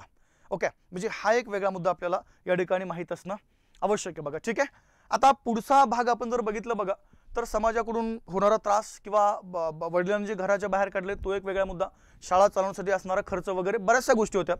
त्यामुळे ही जी काही पहिली मुलींची शाळा आहे बघा, ती थोडीशी आर्थिक अडचणीमध्ये आली आणि बंद पडण्याच्या मार्गावरती त्या ठिकाणी ही आहे. त्यामुळे काय केलं माहिती आहे का, महात्मा ज्योतिबा फुले यांनी एक व्यवसाय सुरू केला आणि तो व्यवसाय लक्षात ठेवायचा बघा, एक कापड शिवण्याचा आणि कंत्राटदारी जी आहे ते कंत्राटदारीचा व्यवसाय काय केला बघा, त्यांनी त्या ठिकाणी सुरू केलेला आहे. हा एक भाग आपल्याला माहीत असणं आवश्यक आहे. परंतु ज्यावेळेस ती शाळा बंद पडली बघा, 1848 मधले बुधवार पेठेमधली मुलींची शाळा बंद पडली, तेव्हा काय केलं माहिती आहे का, महात्मा ज्योतिबा फुले यांनी त्यानंतर पुन्हा एकदा सदाशिव गोवंडे ओके यांनी जे काही गंज पेठेत काय केलं बघा, ती जी शाळा आहे ती शाळा पुन्हा त्या ठिकाणी सुरू केलेली आहे. तो एक वेगळा भाग आपल्याला माहीत असणं या ठिकाणी आवश्यक आहे. ठीक आहे. आता पहिला भाग लक्षात ठेवला बघा, पुन्हा काय झालं, पुन्हा त्या ठिकाणी 3 जुलै 1851 मध्ये महात्मा ज्योतिबा फुले यांनी काय केलं माहिती आहे का, बुधवार पेठेमध्ये अण्णासाहेब चिपळूणकर हे एक नाव लक्षात ठेवलं. काय बोललो बघा, अण्णासाहेब चिपळूणकर. बघा मुलींची पहिली शाळा त्यांनी जी सुरू केली बघा, ती सुरू केली त्या ठिकाणी सरळ इथं आपण जर बघितलं तर ही शाळा सुरू केली बघा तात्यासाहेब भिडे यांच्या वाड्यामध्ये. काय बोललो मी बघा बरं का, आयोग कधी कधी तुम्हाला प्रश्न विचारतं पहिली शाळा कोणाच्या वाड्यामध्ये सुरू केली, दुसरी शाळा त्या ठिकाणी कुठं सुरू केली, तर पहिली शाळा सुरू केली बघा त्या ठिकाणी तात्यासाहेब भिडे 1848 यांच्या वाड्यामध्ये, आणि जी दुसरी शाळा आहे ती लक्षात ठेवायला बघा सरळ सरळ अण्णासाहेब चिपळूणकर यांच्या वाड्यामध्ये काय केली आहे, त्या ठिकाणी ही मुलींची दुसरी शाळा मोरो विठ्ठल वाळवेकर यांच्या मदतीनं काय केली बघा त्या ठिकाणी सुरू केली. म्हणजे पहिली शाळा तात्यासाहेब भिडे, दुसरी शाळा लक्षात ठेवतो अण्णासाहेब चिपळूणकर 1848 1851 हे एक त्या ठिकाणी तुम्हाला माहित असणं आवश्यक आहे बघा. तिसरी शाळा त्यांनी सुरू केलेली आहे रास्तपेठेमध्ये 1851 मध्ये, हा एक भाग आपल्याला माहित असणं आवश्यक आहे. आणि चौथी शाळा जर आपण बघितलं 1852 मध्ये वेताळ पेठेमध्ये, लक्षात ठेवतो सरळ सरळ E.P. जोन्स यांच्या मदतीने काय केलं, या ठिकाणी चौथी जी शाळा आहे ती चौथी शाळा त्या ठिकाणी मुलींची यांनी सुरू केलेली आहे. तो एक भाग आपल्याला माहित असणं आवश्यक आहे म्हणजे आहे बघा. आता जवळजवळ एक 3 4 5 शाळा सुरू झाल्या, आणि शाळा सुरू झाल्यामध्ये काय झालं माहिती आहे का, एक कामाचा व्याप जो आहे तो व्याप त्या ठिकाणी वाढला. पुन्हा बऱ्याचशा गोष्टी, आर्थिक अडचण किंवा समाजाकडनं पुन्हा त्या ठिकाणी होणारी अवहेलना, अशा बऱ्याचशा गोष्टी होत्या. त्यामुळे शाळेचं जे नियोजन आहे किंवा शाळेचं जे कामकाज आहे हे कामकाज त्या ठिकाणी प्रॉपर चालायला पाहिजे, म्हणून त्यांनी काय केलं बघा, एक समिती गठीत केली. आता पहिला भाग लक्षात ठेवला, त्या समितीचे कार्यवाहक जगन्नाथ सदाशिव हे एक नाव लक्षात ठेवलं. त्यानंतर कोषाध्यक्ष बघा सखाराम परांजपे, आणि या समितीचे सदस्य होते केशवराव भवाळकर, बापूरावजी मांडे, सदाशिवराव गोवंडे, कृष्णाजी चिपळूणकर, अण्णा सहस्रबुद्धे, मोरोपंत वाळवेकर, विष्णू भिडे आणि विष्णू शास्त्री पंडित हे एक त्या ठिकाणी तुम्हाला माहित असणं आवश्यक आहे. आता या सदस्यांनी बघा वेगवेगळ्या माध्यमातून त्या ठिकाणी ह्या मुलींच्या शाळेला मदत जी आहे ही मदत त्या ठिकाणी केली. त्यापैकी एक महत्त्वाचे व्यक्तिमत्व लक्षात ठेवायला, आणि ते त्या ठिकाणी विष्णुपंत थत्ते यांनी काय केलं बघा, या मुलींच्या शाळेमध्ये डायरेक्ट लक्षात ठेवायला शिक्षक म्हणून काम केलेलं आहे. हा एक वेगळा भाग आपल्याला माहित असणं आवश्यक आहे. कधी कधी काय होतं माहिती आहे का, तुम्हाला आयोग प्रश्न काय विचारतं किंवा वेगवेगळ्या तुमच्या एक्झाममध्ये प्रश्न असा येतो की महात्मा ज्योतिबा फुले यांनी ज्या मुलींसाठी शाळा सुरू केल्या त्या शाळेमध्ये खालीलपैकी कोणत्या गृहस्थांनी शिक्षक म्हणून त्या ठिकाणी काम केलं, तर पहिले भाग लक्षात ठेवायला कोण बघा, विष्णुपंत थत्ते हे एक नाव त्या ठिकाणी तुम्हाला माहित असणं आवश्यक आहे म्हणजे आहे. ठीक आहे, चलो. त्यानंतर बघा केशव शिवराम भवाळकर हे एक व्यक्तिमत्व लक्षात ठेवायला, यांनी काय केलं माहिती आहे का, सावित्रीबाई फुले यांना पूर्णपणे जे काही शिक्षक काम आहे किंवा बाकी इतर ज्या गोष्टी आहेत ह्या इतर या ठिकाणी शैक्षणिक ज्या गोष्टी आहेत त्या काय केलं बघा, या ठिकाणी शिकवण्याचं जे काम आहे ते काम त्या ठिकाणी केलेलं आहे. तो एक वेगळा भाग आपल्याला माहीत असणं गरजेचं आहे म्हणजे आहे. ओके, चला. आता पुढचा जर आपण भाग बघितला बघा, त्या ठिकाणी 1851 मध्ये शिक्षण मंडळाचे एक अध्यक्ष आहेत बघा, ज्यांचं नाव लक्षात ठेवायला वॉर्डन नावाचे व्यक्ती, काय बघा वॉर्डन, हे तुम्हाला कधी कधी येतं. यांनी काय केलं माहिती आहे का, सरळ सरळ त्या ठिकाणी महात्मा ज्योतिबा फुले यांनी पुण्यामध्ये ज्या मुलींच्या शाळा सुरू केल्यात त्या मुलींच्या शाळेला भेट दिली, आणि भेट देऊन लक्षात ठेवायला एक कौतुकस्पद जी थाप आहे ही थाप काय केली बघा त्या ठिकाणी त्या कालखंडामध्ये महात्मा ज्योतिबा फुले यांच्या पाठीवरती त्यांनी या ठिकाणी केलेली आहे. त्यानंतर आपण जर बघितलं बघा 16 नोव्हेंबर 1852 मध्ये एक विश्रामबाग या परिसरामध्ये वाडा आहे, त्या वाड्यामध्ये ब्रिटिश एक अधिकारी मेजर कॅन्डी यांनी काय केलं माहिती आहे का, या ठिकाणी महात्मा ज्योतिबा फुले आणि सावित्रीबाई फुले या दाम्पत्यांना त्या ठिकाणी बोलून घेतलं, आणि त्यांनी जे सामाजिक कार्य सुरू केले या सामाजिक कार्याबद्दल काय केलं बघा, त्यांचा मोठा सत्कार जो आहे तो सत्कार त्या ठिकाणी या विश्रामबाग वाड्यामध्ये केलेला आहे. तो एक भाग लक्षात ठेवायला. त्यानंतर आपण जर बघितलं बघा, पुढची परिस्थिती अशी आहे की बाल हत्या प्रतिबंधक गृह ही एक वेगळी परिस्थिती आहे बघा. थोडंसं बोलू आपण त्या ठिकाणी. 1863 मध्ये काय केले त्यांनी इथं सुरू केलं बघा, काय बोलले, बाल हत्या प्रतिबंधक त्या ठिकाणी सभागृह. आता एक आपण जर बघितलं थोडंसं, मी तुम्हाला पाठीमागं घेऊन जातो बघा, आपला भारतीय समाज जो आहे त्याची परिस्थिती नेमकी कशी होती. एक तर पहिला मुद्दा, बालवयामध्ये काय व्हायचं माहिती आहे का, लग्न केले जायचे त्या कालखंडामध्ये, आणि बऱ्याचदा असं व्हायचं की बालवयामध्ये असतानाच त्या ठिकाणी एखादी जी महिला आहे ही त्या ठिकाणी विधवा व्हायची बघा. मग अशा केसमध्ये कधी कधी काय व्हायचं माहिती आहे का, या ठिकाणी त्या महिलेवरती अन्याय होणार किंवा अत्याचार होणार किंवा बाकी इतर ज्या गोष्टी आहेत, त्यामुळं एक अनैतिक संकट जे आहे ते संकट त्या ठिकाणी त्या महिलेवरती ओढवलं जायचं, आणि ते संकट लक्षात ठेवायचं होतं बघा, गरोदरपणाचा. मग आता अशा केसमध्ये अशा जर महिला गरोदर राहिल्या तर त्यांच्यासमोर दोनच पर्याय, एक तर पर्याय काय, स्वतः त्या ठिकाणी जीव संपवणं किंवा आत्महत्या करणं, आणि दुसरा पर्याय जे अर्भक आहे त्या अर्भकाची हत्या करणं. म्हणजे एवढी विचित्र परिस्थिती त्या कालखंडामध्ये समाजामध्ये होती बघा. मग ज्यावेळेस हा मुद्दा या ठिकाणी महात्मा ज्योतिबा फुले यांना समजला त्यावेळेस त्यांनी एक पुढाकार घेतला, आणि तो पुढाकार आहे 1863 मध्ये त्यांनी स्वतःच्या राहत्या घरामध्ये जर अशी एखादी कोणी महिला असेल की म्हणजे त्या म्हणजे इथं गरोदर आहेत, तर अशा गरोदर महिलांना त्या ठिकाणी स्वतःच्या घरामध्ये घेऊन यायचे ते आणि बाल हत्या प्रतिबंधक गृह जे आहे हे काय केलं बघा त्या ठिकाणी सुरू केलं. म्हणजे अशा महिलांची प्रसूतीची जी व्यवस्था आहे ही व्यवस्था त्यांनी स्वतःच्या घरी केलेली आहे. तो एक वेगळा भाग आपल्याला माहित असणं आवश्यक आहे बघा.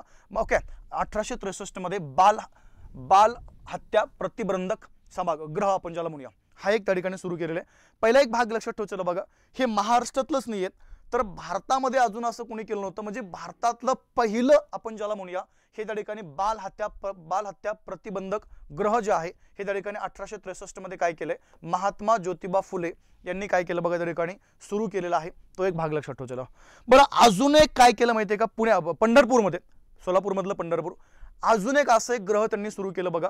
परंतु पंढरपूरमधलं जे बाल हत्या प्रतिबंधक ग्रह आहे ते या ठिकाणी उस्मान शेख जे होते बघा त्यांच्या घरी ते राहिले होते. ज्यावेळेस त्यांना घरातनं बाहेर काढलं गेलं त्यांच्या मदतीने काय केलं बघा, पंढरपूरमध्ये हे दुसरं जे आहे बाल हत्या प्रतिबंधक जे ग्रह आहे ते ग्रह काय केलं बघा त्या ठिकाणी इथं सुरू केलं. आता हा जो उपक्रम त्यांनी सुरू केलेला आहे किंवा हे जे बाल हत्या प्रतिबंधक ग्रह जे सुरू केलं हे सुरू करण्यासाठी पुन्हा काही ग्रस्त होते की ज्यांनी महात्मा ज्योतिबा फुले यांना मदत केली बघा. मग त्यामध्ये लोकहितवादी आहेत, लाला शंकर आहेत, बाबा परमानंद, तुकाराम तात्या पडवळ आहेत. ओके, त्यानंतर आपण जर बघितलं बघा राघो भंडारकर आहेत, त्यानंतर उमाशंकर, महादेव गोविंद रानडे आहेत. हे एक भाग आपल्याला त्या ठिकाणी माहिती असणं आवश्यक आहे बघा. आता अशाच प्रकारे एक पीडित महिला होत्या त्या कालखंडात, त्यांच्यावर त्या ठिकाणी हा अन्याय झाला होता आणि या ठिकाणी त्या गरोदर राहिले होते बघा, ज्यांचं नाव लक्षात ठेवायचं काशीबाई 1865 मध्ये. मग काशीबाईंना आश्रय दिला त्या बाल हत्या प्रतिबंधक ग्रहामध्ये आणि मग तिथं जर आपण बघितलं बघा तर त्या ग्रहामध्ये काशीबाईने एका मुलाला जन्म दिला. आता थोडंसं आपण जर बघितलं बघा तर महात्मा ज्योतिबा फुले आणि सावित्रीबाई ज्योतिबा फुले यांना कोणतं दाम्पत्य वगैरे त्या कालखंडामध्ये नव्हतं. त्यामुळे काय झालं माहितीये का, काशीबाई यांनी ज्या मुलाला जन्म दिला त्या मुलाला काय केलं बघा त्या ठिकाणी महात्मा ज्योतिबा फुले आणि सावित्रीबाई फुले यांनी त्या ठिकाणी दत्तक घेतलं आणि त्या दत्तक घेतलेल्या मुलाचं जे नाव आहे ते काय केलं बघा, यशवंत असं त्यांनी ठेवलं, यशवंत.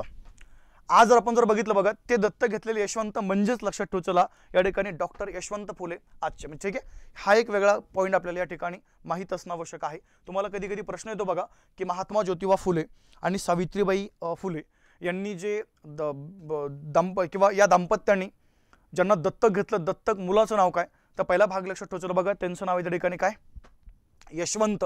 हे आपल्याला माहित असणं आवश्यक आहे. ठीक आहे, त्यानंतर पुढचा एक भाग लक्षात ठेवायचं बघा, काय केलं, विधवा विवाहाचा पुरस्कार त्यांनी केलेला आहे 1864 मध्ये. तुम्हाला मगाशी बोललो मी की आपल्या भारतामध्ये बालविवाहाची प्रथा आहे. ओके, खूप कमी वयामध्ये त्या ठिकाणी त्या कालखंडामध्ये लग्न व्हायचे आणि कमी वयामध्ये एक मोठं संकट जे आहे हे संकट त्या कालखंडामध्ये अशा या महिलावरती ओढवलं जायचं. मग इथं महात्मा ज्योतिबा फुले यांचं मत असं आहे की जर त्या कालखंडामध्ये एखादी महिला विधवा आहे तर त्यांना पुन्हा दुसरं लग्न करण्याचा अधिकार जो आहे तो अधिकार त्या ठिकाणी आहे. याच अनुषंगाने काय केलं बघा, त्यांनी हा जे सरळ त्या ठिकाणी विधवा विवाहाचा पुरस्कार केला 1864 मध्ये. पहिला एक भाग लक्षात ठेवायचा बघा, बहुपत्नीत्व असेल किंवा जरट कुमारी विवाह आहे. त्यानंतर बघा केशवपन, सती प्रथा, बालविवाह, वाघ्या मुरळीची प्रथा यांना काय केलं, ह्या ज्या आपल्या समाजामधल्या ज्या काही अनिष्टरूढी परंपरा आहेत यांना त्यांनी विरोध केला. आता जर आपण बघितलं बघा जरट बहुपत्नीत्व म्हणजे त्याही कालखंडामध्ये समाजाची स्थिती अशी होती, बहुपत्नीत्व म्हणजे एखादा पुरुष त्या ठिकाणी मिनिमम 4-5 महिलांसोबत त्या ठिकाणी विवाह करू शकत होता. तो अधिकार त्यांना त्या कालखंडामध्ये होता. सेकंड आपण जर बघितलं बघा जरट कुमारी विवाह. जरट कुमारी विवाह म्हणजे लक्षात ठेवायचं अशा केसमध्ये मुलीचं वय खूप कमी असायचं, मुलाचं वय हे त्या ठिकाणी खूप जास्त असायचं. म्हणजे इथंही त्या ठिकाणी ह्या पद्धतीने हा जो काही विवाह आहे ह्या प्रकारालाही त्या ठिकाणी महात्मा ज्योतिबा फुले यांनी विरोध केला. त्यानंतर बघा केशवपन. आता केशवपन म्हणजे कधी कधी काय व्हायचं माहितीये का, एक मराठी पिक्चर आहे बघा, आठवण मला ते पिक्चरचं नाव काहीतरी, प्रिया बापट यांनी भूमिका केलेली बघा त्या ठिकाणी, काक स्पर्श. एक्झॅक्ट पिक्चर कोणता बघा त्या ठिकाणी, काक स्पर्श नावाचा पिक्चर आहे बघा. हा पिक्चर एकदा माझ्या मते मराठी पिक्चर आहे तो. आय थिंक प्रिया बापट का कोणतरी ऍक्टर आहेत ते, आता मला माहित नाही, म्हणजे ते एक्झॅक्ट आठवत नाहीये ऍक्टर कोण आहेत ते ज्यांनी त्या या पिक्चरमध्ये भूमिका केलेली बघा.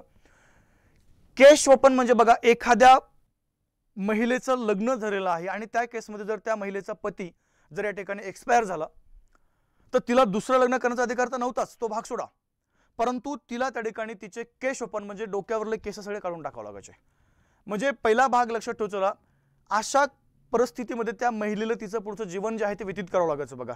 आणि ही जी काही प्रथा आहे या प्रथेचं वर्णन केलेलं बघा त्या पिक्चरमध्ये. काकस्पर्श छान, म्हणजे तुम्हाला जर आपण बघितलं की त्या कालखंडामध्ये आपल्या समाजामध्ये किती प्रथा होत्या आणि महिलावरती त्या ठिकाणी किती प्रकारचे ह्या अनिष्ट रूढी परंपरा या नावाखाली किती अन्याय अत्याचार केले गेले हे तुम्हाला त्या ठिकाणी पाहायला मिळू शकतं. ठीक आहे. त्यानंतर बघा सती प्रथा, म्हणजे एखाद्या महिलेचा पती एक्सपायर झाला, बरोबर आहे की नाही, मग त्या कंडिशनमध्ये त्या जो काही पती आहे त्या पतीच्या चितेमध्ये त्या महिलेला त्या ठिकाणी ढकललं जायचं. बालविवाह, वाघ्या मुरळी प्रथा, ह्या प्रथा ज्या होत्या बघा, या प्रथेला काय केलं त्या ठिकाणी महात्मा ज्योतिबा फुले यांनी त्या कालखंडामध्ये पूर्णपणे विरोध केलेला आहे. तो एक पहिला भाग लक्षात ठेवायचा बघा. ठीक आहे. आणि यांचं मत असं होतं की विधवा विवाह झालाच पाहिजे. ठीक आहे. म्हणजे लहान वयामध्ये जर एखादी महिलेचा पती जर या ठिकाणी एक्सपायर झालेला आहे तर त्या महिलेला पुन्हा त्या ठिकाणी दुसरा विवाह करण्याचा अधिकार आहे. आणि पहिला भाग लक्षात ठेवायला काय केलं बघा, महात्मा फुले यांनी असा पहिला प्रयोग केला भारतातला, महाराष्ट्र नाहीये, डायरेक्ट भारतातला पहिला प्रयोग या ठिकाणी केलेला आहे. 8 मार्च 1864 मध्ये पुण्यामध्ये काय केलं बघा, एक शेनवी जातीतली या ठिकाणी महिला पुरुष आहेत, यांचं काय केलं बघा, गोखलेच्या बागेमध्ये असा पहिला विधवा विवाह जो आहे तो काय केलं बघा त्या ठिकाणी इथं त्यांनी पार पाडलेला आहे. म्हणजे महिलांच्या संदर्भातला हा एक भाग लक्षात ठेवायचा बघा. सेकंड मुद्दा बघा, त्यांनी काय केलं, नाव्याचा संप घडून आणलाय.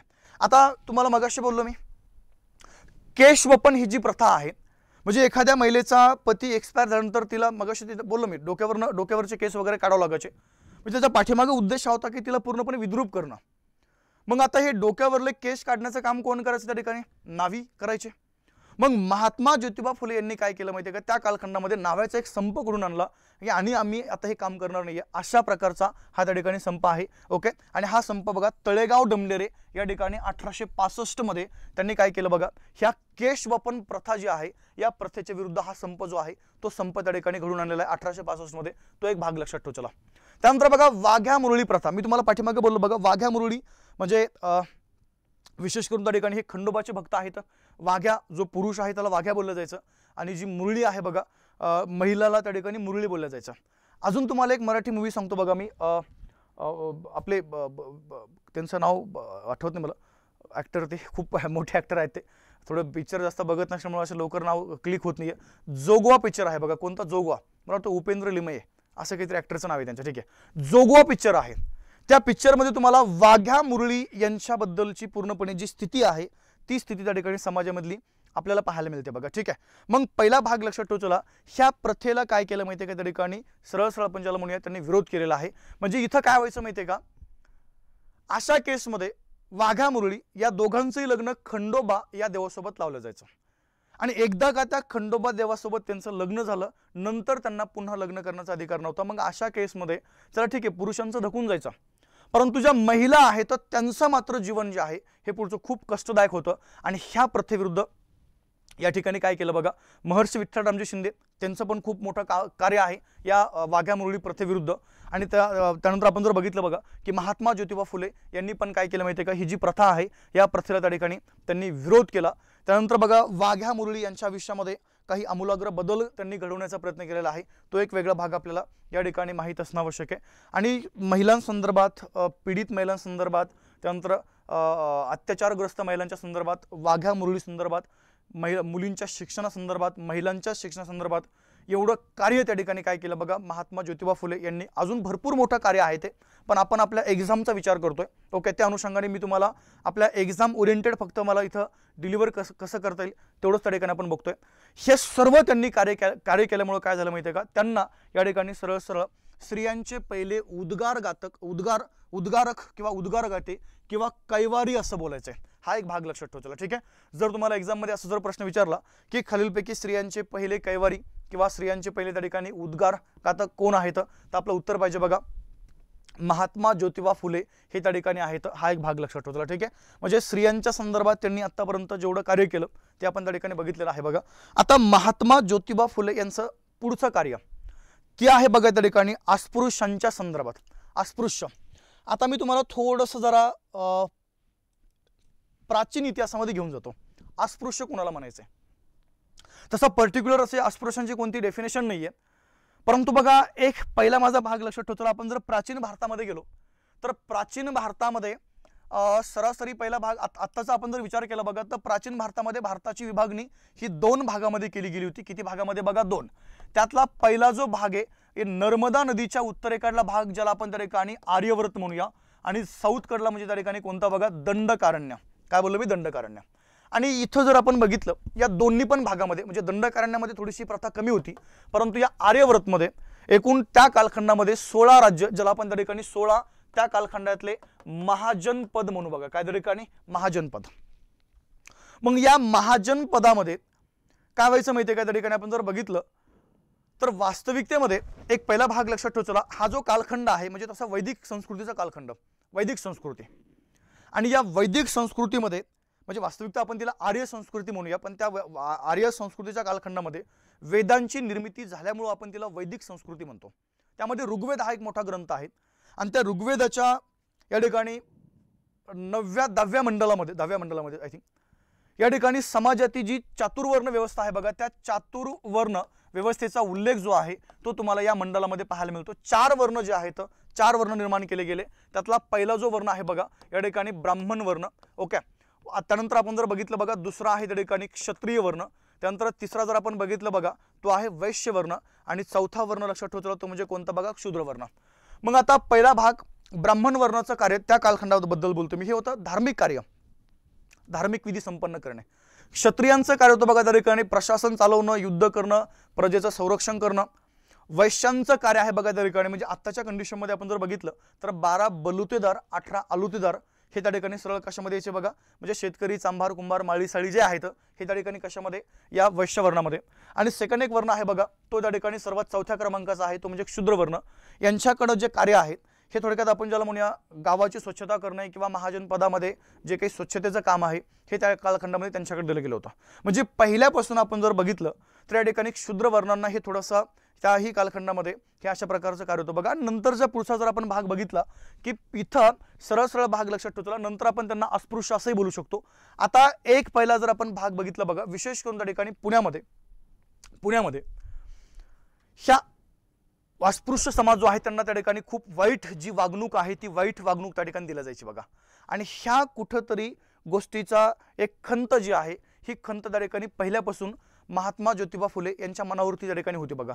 मग ज्यावेळेस त्यांनी महिलांसंदर्भात त्या ठिकाणी एवढं मोठं कार्य केलं खूप साऱ्या सहकार्याने त्यांना मदत केली त्यावेळेस त्यांनी दुसरा एक कार्य हातामध्ये घेतलं आणि ते त्या ठिकाणी कार्य कोणतं बघा अस्पृश्य समाजाचं. ठीक आहे. म्हणजे अस्पृश्य समाजामध्ये जे काही त्या ठिकाणी जाती आहेत यांचा उद्धार करण्याचं कार्य हे त्या ठिकाणी हाती घेतलं. कारण की त्या कालखंडामध्ये अस्पृश्य या नावाखाली त्या ठिकाणी या समाजातील लोकांवरती खूप अन्याय खूप अत्याचार केला जायचा. आणि हीच गोष्ट त्या ठिकाणी महात्मा ज्योतिबा फुले यांच्या मनावरती खूप या ठिकाणी खोलवर त्या गोष्टीचा परिणाम झाला होता. आणि मग यांनी काय केलं माहिती का या समाजामध्ये सरळ सरळ आपण ज्याला म्हणूया या ठिकाणी इथं त्यांच्यामध्ये सुधारणा करण्याचं कार्य केलं. म्हणजे एकंदरीत आपण जर बघितलं बघा अस्पृश्य लोकांचा स्पर्शही त्या कालखंडामध्ये इतर लोकांना ग्राह्य नव्हता. अस्पृश्यांना सार्वजनिक ठिकाणी बसण्याचा अधिकार नव्हता. अस्पृश्यांना सार्वजनिक ठिकाणी थुंकण्याचा अधिकार नव्हता. अस्पृश्यांना सार्वजनिक पानवाठ्यावरती त्या ठिकाणी पाणी भरण्याचा अधिकार नव्हता. मंदिरात जाऊन पूजा करणं तर ती खूप पुढची गोष्ट आहे तिथे म्हणजे खूप पुढचं आहे ते. मग पहिला भाग लक्षात ठेवताना अजून एक पुन्हा या अस्पृश्यांची वस्ती त्या कालखंडामध्ये गावाच्या बाहेर त्या ठिकाणी ठेवली जायची. मग आता पहिला भाग लक्षात ठेवताना अस्पृश्य नावाखाली जर एवढा अन्याय या ठिकाणी समाजावरती जर होत असेल तर पहिला भाग या समाजामध्ये इथं सुधारणा करणं आवश्यक आहे आणि याचा प्रयत्न त्या ठिकाणी कोणी केला बघा या अन्यायाच्या विरुद्ध महात्मा फुले यांनी त्या ठिकाणी प्रथमतः आवाज उठवलेला आहे. हा एक भाग लक्षात ठेवा. चला आता एक आपण जर बघितलं बघा सरळ सरळ त्या ठिकाणी यांनी प्रथम काय केलं बघा. आता मी तुम्हाला मगाशी जे वर्णाबद्दल बोलले विशेष करून वैश्य वर्ण जो आहे याच्यामध्ये किंवा क्षुद्र वर्ण आता ह्या 2 वर्णाकडनं काय बोललो बघा मी 2 वर्णाकडनं म्हणजे यांनी असं त्या कालखंडामध्ये एक प्रश्न उपस्थित केला की जर तुम्ही अस्पृश्य नावाखाली अस्पृश्यांना मंदिरामध्ये पूजा करण्याची किंवा एखाद्या मंदिरामध्ये देवाचं दर्शन घेण्याची तुम्ही परवानगी देत नाहीये अस्पृश्यांचा स्पर्श त्या ठिकाणी जो आहे तो तुम्हाला म्हणजे तो एक विटाळ वाटतो. अस्पृश्यांची वस्ती त्या ठिकाणी तुम्ही गावाच्या बाहेर नेऊन ठेवलेली आहे. मग आता या कालखंडामध्ये वाई असेल वाराणसी आहे नाशिक आहे या ठिकाणी जी देवाची मंदिरं आता त्या ठिकाणी उभा केली जात आहे. मग ह्या मंदिराला या ठिकाणी जो पैसा आहे तो पैसा त्या ठिकाणी वैश्य आणि शूद्र या 2 वर्णाकडून तुम्ही काय करता बघा कर गोळा करता टॅक्स. आणि ह्या गोळा केलेल्या टॅक्समधून तुम्ही देवाची मंदिरं बांधताय। मग पहिला भाग लक्षात ठेव चला, यांनी प्रश्न असा उपस्थित केला की देवांना यांचा टॅक्स रूपी पैसा चालतो, मग या लोकांच्या त्या ठिकाणी हे लोक कसं काय चालत नाही, असा प्रश्न जो त्या कालखंडामध्ये महात्मा ज्योतिबा फुले यांनी काय केलं बघा त्या ठिकाणी उपस्थित केलेला आहे। आणि यांनी प्रथमतः लक्षात ठेव चला इथं काय केलं, यांनी सांगितलं की मंदिरावरती पैसे खर्च करण्यापेक्षा काय करा, तुम्ही तो पैसा जो आहे तो शिक्षणावर खर्च करा। आणि पहिला भाग लक्षात ठेव चला, हे जे मंदिर आहे ते जे अस्पृश्य म्हणजे शूद्र आणि वैश्य या वर्णाकडून गोळा केलेला करा जे काही कर आहे त्या कराच्या पैशातून जी बांधली जात आहे ती त्या ठिकाणी बंद करा। आणि त्या कराच्या पैशातून काय करा बघा, त्या ठिकाणी शाळा सुरू करा, दवाखाने सुरू करा आणि अस्पृश्यांना त्या ठिकाणी तिथं शिक्षण जे आहे हे शिक्षण द्यायला सुरुवात करा, असा पहिला ठराव या ठिकाणी महात्मा ज्योतिबा फुले यांनी काय केलं बघा त्या ठिकाणी मांडलेला आहे। तो एक भाग आपल्याला इथं माहीत असणं आवश्यक आहे। आता एक पहिला मुद्दा, परंतु समाजाची मानसिकता त्या कालखंडामध्ये वेगळी आहे। मग इथं काय केलं माहिती आहे का, पुन्हा एकदा महात्मा ज्योतिबा फुले यांनी एक प्रयत्न केला की जर आपल्याला समाज परिवर्तन करायचे तर आता अस्पृश्यांनाही त्या ठिकाणी सुशिक्षित केलं पाहिजे। आणि याच अनुषंगाने काय केलं बघा, 1851 मध्ये पुण्यामध्ये जी नानापेठ आहे या नानापेठेमध्ये काय केलं बघा, त्यांनी स्पेशली अस्पृश्यांसाठी एक वेगळी शाळा सुरू केली। म्हणजे मुलींसाठी तर पहिली सुरू केलीच आहे 48 मध्ये, आता स्पेशली अस्पृश्यांसाठी काय केलं बघा, या ठिकाणी शाळा जी आहे ती पहिली शाळा नानापेठेमध्ये सुरू केली। त्यानंतर 52 मध्ये पुन्हा लक्षात ठेवतो बघा, सदाशिव गोवंडे यांच्या वाड्यामध्ये पुन्हा दुसरी एक शाळा सुरू केलेली आहे, तो एक भाग आपल्याला माहीत असणं आवश्यक आहे। आणि एक संघटना स्थापन केली बघा त्यांनी 1853 मध्ये, ज्या संघटनेचं नाव लक्षात ठेव चला, महार मांग इत्यादी लोकास विद्या शिकवण्याकरता मंडळी नावच आहे त्या संघटनेचं। काय त्या ठिकाणी महार मांग इत्यादी लोकास विद्या शिकवण्याकरता मंडळी 1853 मध्ये काय केले, यांनी ही त्या ठिकाणी संघटना जी आहे ती संघटना स्थापन केली। संघटनेचे अध्यक्ष लक्षात ठेव चला, सदाशिव गोवंडे, चिटणीस मोरो विठ्ठल वाळवेकर, खजिनदार सखाराम परांजपे, हा एक वेगळा भाग आपल्याला या ठिकाणी माहीत असणं आवश्यक आहे। आता हे कार्य त्या कालखंडामध्ये खूप म्हणजे एक उल्लेखनीय कार्य होतं बघा, त्यामुळे त्या कालखंडामध्ये बरेचसे असे ग्रस्त होते की ज्यांनी काय केलं माहिती आहे का, महात्मा फुले यांच्या या कार्याला या ठिकाणी मदत केलेली आहे। त्यापैकी आपण जर बघितलं बघा, सरळ सरळ त्यांना दक्षिण फंड आहे, दरमहा 25 रुपये दक्षिण फंडाकडनं या ठिकाणी त्यांना ही मदत मिळत होती, तो एक भाग लक्षात ठेव चला। आपण जर बघितलं बघा, सरळ सरळ इथं काय केलं, अस्पृश्य तुम्हाला जे मगाशी बोललोय मी, अस्पृश्य समाजाची वस्ती ही गावाच्या बाहेर होती, त्यामुळं इथं काय केलं माहिती आहे का, पुन्हा लक्षात ठेव चला, रानोजी महार आणि लहुजी साळवे हे ग्रहस्थ लक्षात ठेव चला। मी तुम्हाला मगाशी यांच्याबद्दल बोललोय की त्या कालखंडामध्ये पुण्यामध्ये जर शस्त्र चालवण्याचं प्रशिक्षण बऱ्याचशा लोकांना जर कोणी दिलं असेल तर कोणी दिलं बघा, त्या ठिकाणी लहुजी साळवे। म्हणजे पहिला भाग महात्मा ज्योतिबा फुले यांनी यांच्याकडनं दांडपट्टा मगाशी तुम्हाला बोलले नेमबाजी वगैरे हे शिक्षण घेतलं। आणि आता पुढच्या कालखंडामध्ये आपण जर बघितलं बघा, ज्यावेळेस त्यांनी अस्पृश्यांसाठी शाळा चालवल्या त्यावेळेस यांनी म्हणजे लहुजी साळवे असतील, त्यानंतर बघा रानोजी महार असतील, यांनी काय केलं माहिती आहे का, लक्षात ठेव चला, अस्पृश्य वस्तीमधून त्या ठिकाणी मुलांना घेऊन आणण्याचं आणि शाळेमध्ये आणून बसवण्याचं काम या दोघांनी केलेलं आहे। इथं पण तुम्हाला बऱ्याचदा आयोगाने प्रश्न विचारला आहे, तो एक वेगळा मुद्दा आपल्याला माहित असणं आवश्यक आहे बघा, ठीक आहे। आता या अस्पृश्यांच्या शाळेमध्ये चला ठीक आहे, म्हणजे तुम्हाला मगाशी बोललो मी समाजाची मानसिकता त्या कालखंडामध्ये वेगळी आहे।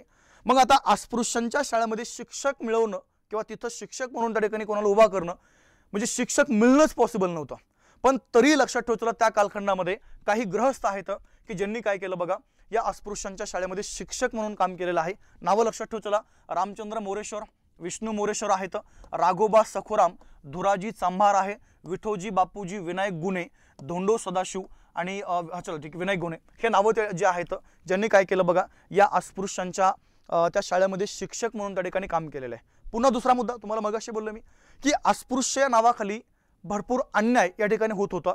सार्वजनिक पाणवठ्यावरती पाणी भरण्याचा अधिकार नाहीये, मंदिरामध्ये दर्शन घेण्याचा अधिकार नाहीये, इव्हन दॅट रस्त्यावरती सार्वजनिक ठिकाणी थुंकण्याचा अधिकार नाहीये। आता इथं काय केलं माहिती की, या इथं प्रथमतः आवाज कोणी उठवला, महात्मा ज्योतिबा फुले।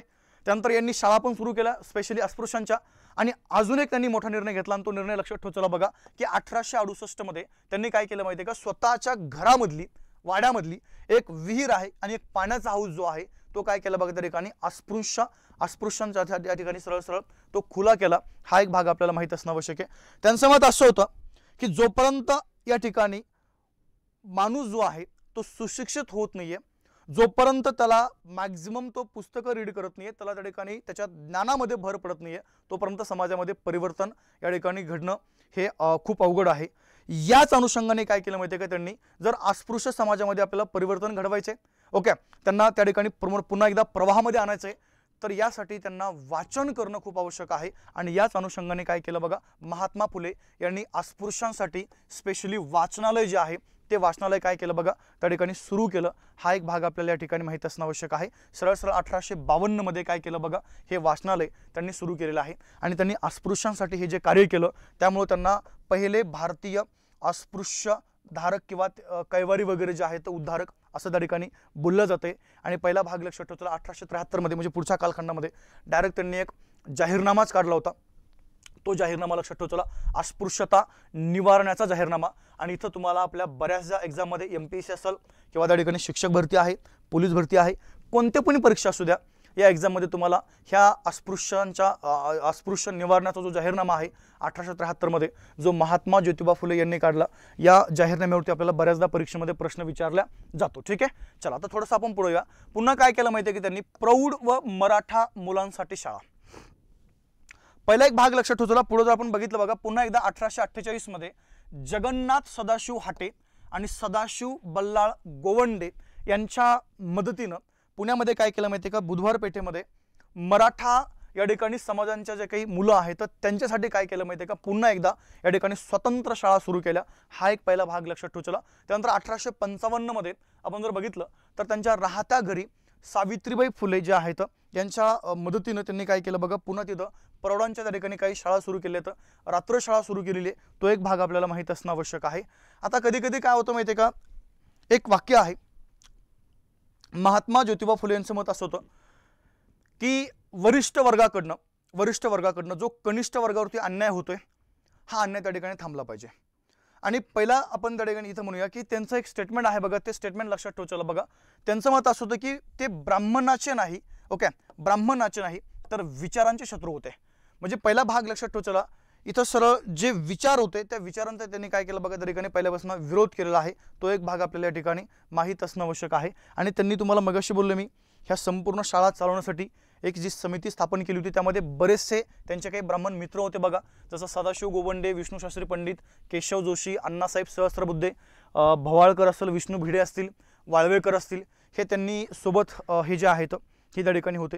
हा एक भाग आपल्याला या ठिकाणी माहीत असणं आवश्यक आहे. ठीक आहे, त्यानंतर तुम्हाला मगाशी बोललो मी, ख्रिश्चन आणि इस्लाम धर्मांचा काय केलं बघा, त्यांनी तुलनात्मक अभ्यास केलेला आहे आणि त्यामुळे त्यांच्या मनावरती त्याचा प्रभाव पण पडलेला आहे.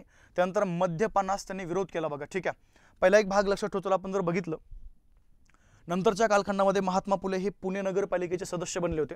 आणि त्या कंडिशनमध्ये काय झालं माहिती आहे का, 18 जुलै 1880 मध्ये या ठिकाणी सरळ आपण ज्याला म्हणूया त्या ठिकाणी पुणे नगरपालिकेने काय केलं माहिती आहे का, की पुण्यामध्ये थोडंसं जे दारूचे जे गुत्थे आहेत, दारूचे गुत्थे म्हणजे दारू तयार करणारे सरळ आपण सेंटर म्हणूया. ठीक आहे, या सेंटरमध्ये वाढ व्हायला पाहिजे, जेणेकरून त्या ठिकाणी रेव्हेन्यू जो आहे तो रेव्हेन्यू जास्त प्रमाणामध्ये जनरेट होईल. या अनुषंगाने काय केलं माहिती आहे का, त्या ठिकाणी पुणे नगरपालिकेने सरळ त्या ठिकाणी ह्या जे काही वाढ आहे दारूच्या गुत्त्यामध्ये, ते वाढ करण्याचा एक धोरण जे आहे तो धोरण राबवलं बघा. तर प्रथमतः त्या धोरणाला विरोध या ठिकाणी कोणी केला, तर महात्मा ज्योतिबा फुले यांनी काय केलं बघा, त्या ठिकाणी विरोध जो आहे तो विरोध त्या ठिकाणी केलेला आहे. हा एक भाग लक्षात ठेवायचा. ठीक आहे, त्याच्या पुढे जर आपण बघितलं बघा, तर त्यांनी सरळ पुणे नगरपालिकेचे अध्यक्ष त्यांना एक पत्र पाठवलं आणि पत्र पाठवून त्यांनी काय केलं बघा, दारूच्या व्यसनाला आळा घालण्यासाठी त्या दारूच्या गुत्तेवरती कर लावा, टॅक्स लावा, असं त्या ठिकाणी त्यांनी सांगितलेलं आहे. तो एक भाग आपल्याला इथं माहीत असणं आवश्यक आहे बघा. ठीक आहे, आणि महात्मा ज्योतिबा फुले यांनी ज्यावेळेस त्या दारूच्या किंवा मद्यपानाला विरोध केला, ह्या विरोध केल्यामुळं काय झालं माहिती आहे का, या दारूच्या गुत्तेवरती टॅक्स बसवलं गेलं आणि बरेचसे त्या कालखंडामधले जे काही जनता आहे ही त्या ठिकाणी व्यसनाधीन जी आहे होणार होती, त्यापासून परावृत्त त्या ठिकाणी महात्मा ज्योतिबा फुले यांनी केलेली आहे. आणि त्याचमुळे एक ज्ञानप्रकाश नावाचं वृत्तपत्र आहे, या ज्ञानप्रकाशने काय केलं बघा, त्यांचं त्या ठिकाणी प्रशंसा किंवा कौतुक जे आहे हे कौतुक त्या ठिकाणी केलेलं आहे. मग तुम्हाला कधी कधी प्रश्न कसा येतो की महात्मा ज्योतिबा फुले यांनी मद्यपानाचा जो विरोध केला, ओके, या विरोधाची प्रशंसा खालीलपैकी कोणत्या वृत्तपत्रामध्ये केली गेली, तर आपलं उत्तर काय पाहिजे बघा. त्या ठिकाणी हे जे ज्ञानप्रकाश आहे, या ज्ञानप्रकाश वृत्तपत्रामध्ये काय केले, या भागाची प्रशंसा जी आहे ती प्रशंसा त्या ठिकाणी केली गेलेली आहे. आता पहिला हे झालं बघा त्यांचं अस्पृश्यता संदर्भातलं कार्य, त्यानंतर महिलांसंदर्भातलं कार्य, आता आपल्याला काय करायचं माहिती आहे का, महात्मा ज्योतिबा फुले हे यांनी समाजामध्ये परिवर्तन त्या ठिकाणी घडण्यासाठी किंवा घडून आणण्यासाठी एक समाज स्थापन केलं. तर बघा, ज्या समाजाचं नाव लक्षात ठेवा चला, सत्यशोधक समाज. ठीक आहे, मेन भाग लक्षात ठेवा चला. 24 सप्टेंबर 1873ला आहे. संस्थापक महात्मा ज्योतिबा फुले. मुख्यालय पुणे. अध्यक्ष महात्मा ज्योतिबा फुलेच आहेत. कोषाध्यक्ष पण त्या ठिकाणी महात्मा ज्योतिबा फुलेच आहेत. कार्यवाहक नारायण गोविंदराव कडलग आहेत. मुखपत्र बघा दीनबंधू आहे. आणि या समाजाचं एक घोषवाक्य होतं, सर्वात साक्षी जगतपती त्यास नको मध्यस्थी. म्हणजे यांचं मत असं होतं की जर सर्वात साक्ष जगतपती, ठीक आहे, त्यात मध्यस्थी नको. म्हणजे यांचं मत असं होतं बघा, देवांना भेटण्यासाठी कोणत्या मध्यस्थीची आवश्यकता नाही आहे. ओके, त्यांचं एक वाक्य पण खूप फेमस होतं बघा, की जसं वडील आणि मुलगा यांना भेटण्यासाठी कोणाच्या मध्यस्थीची आवश्यकता नसते, आणि जर सर्व अपत्य म्हणजे सर्व जनता ही जर देवाचे अपत्य आहेत तर त्या देवाला भेटण्यासाठी कोणाच्या मध्यस्थीची गरज नाही आहे. हे स्टेटमेंट त्यांचं खूप महत्त्वाचं होतं. तो एक भाग लक्षात ठेवा. चला बघा, आता हा जो समाज आहे त्यांनी नेमकं का स्थापन केलं, की समाजामध्ये ज्या अनिष्ट रूढी परंपरा आहेत त्याचा या ठिकाणी विनाश व्हायला पाहिजे. आणि त्यानंतर काही बघा पर्टिक्युलर काही गटाकडनं जर एखाद्या अशिक्षित गटाला या ठिकाणी लुबाडलं जातंय, त्यांना वेगळ्या मार्गाने किंवा भीती वगैरे किंवा असं त्या ठिकाणी भावनिक करून त्यांच्याकडनं बऱ्याचशा गोष्टी त्या ठिकाणी करून घेतल्या जातात. तर पहिला एक भाग लक्षात ठेवतो बघा, त्यांनी काय केलंय की भट जोशी ब्राह्मण, ओके, यांच्या क्षुद्राते शुद्रून त्या ठिकाणी मुक्तता करणे हा त्यांचा एक उद्देश होतो बघा. त्यानंतर समाजामध्ये विषमता कमी करणे, समाजामध्ये शिक्षणाचा प्रचार करणे, आणि महिला, शेतकरी किंवा अस्पृश्य जे आहेत यांच्या हक्कासाठी एक व्यासपीठ तयार करणे हा उद्देश होता बघा त्या ठिकाणी सत्यशोधक समाजाचा.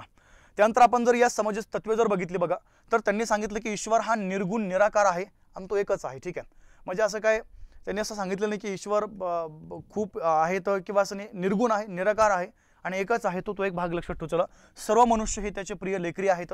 ओके, हा एक भाग लक्षात ठेवा, लेकरे आहेत. आणि त्यांचं मत असं होतं बघा की एखादा व्यक्ती कोणत्या जातीमध्ये जन्मलाय तरी तो मोठा होत नसतो. त्या व्यक्तीचं कर्म जे आहे तो कर्माने त्या ठिकाणी मोठा होतो. म्हणजे पहिला भाग लक्षात ठेवा. चला बघा, मनुष्य हा त्याच्या जातीने नाहीये तर कर्माने काय होतो बघा त्या ठिकाणी मोठा होतो. त्यानंतर कोणताही धर्मग्रंथ हा ईश्वर निर्मित नाहीये. म्हणजे त्याचं सरळ सरळ असं एक मत होतं बघा की जे वेद लिहिले गेले हे वेद त्या ठिकाणी ईश्वर निर्मित आहेत, म्हणजे त्या कालखंडामध्ये. ठीक आहे, पण यांचं मत आहे की वेद जे आहेत किंवा ग्रंथ जो आहे हा ईश्वर निर्मित कोणताच नाही, तो कोणत्या ना कोणत्या मनुष्याने या ठिकाणी लिहिलेला आहे.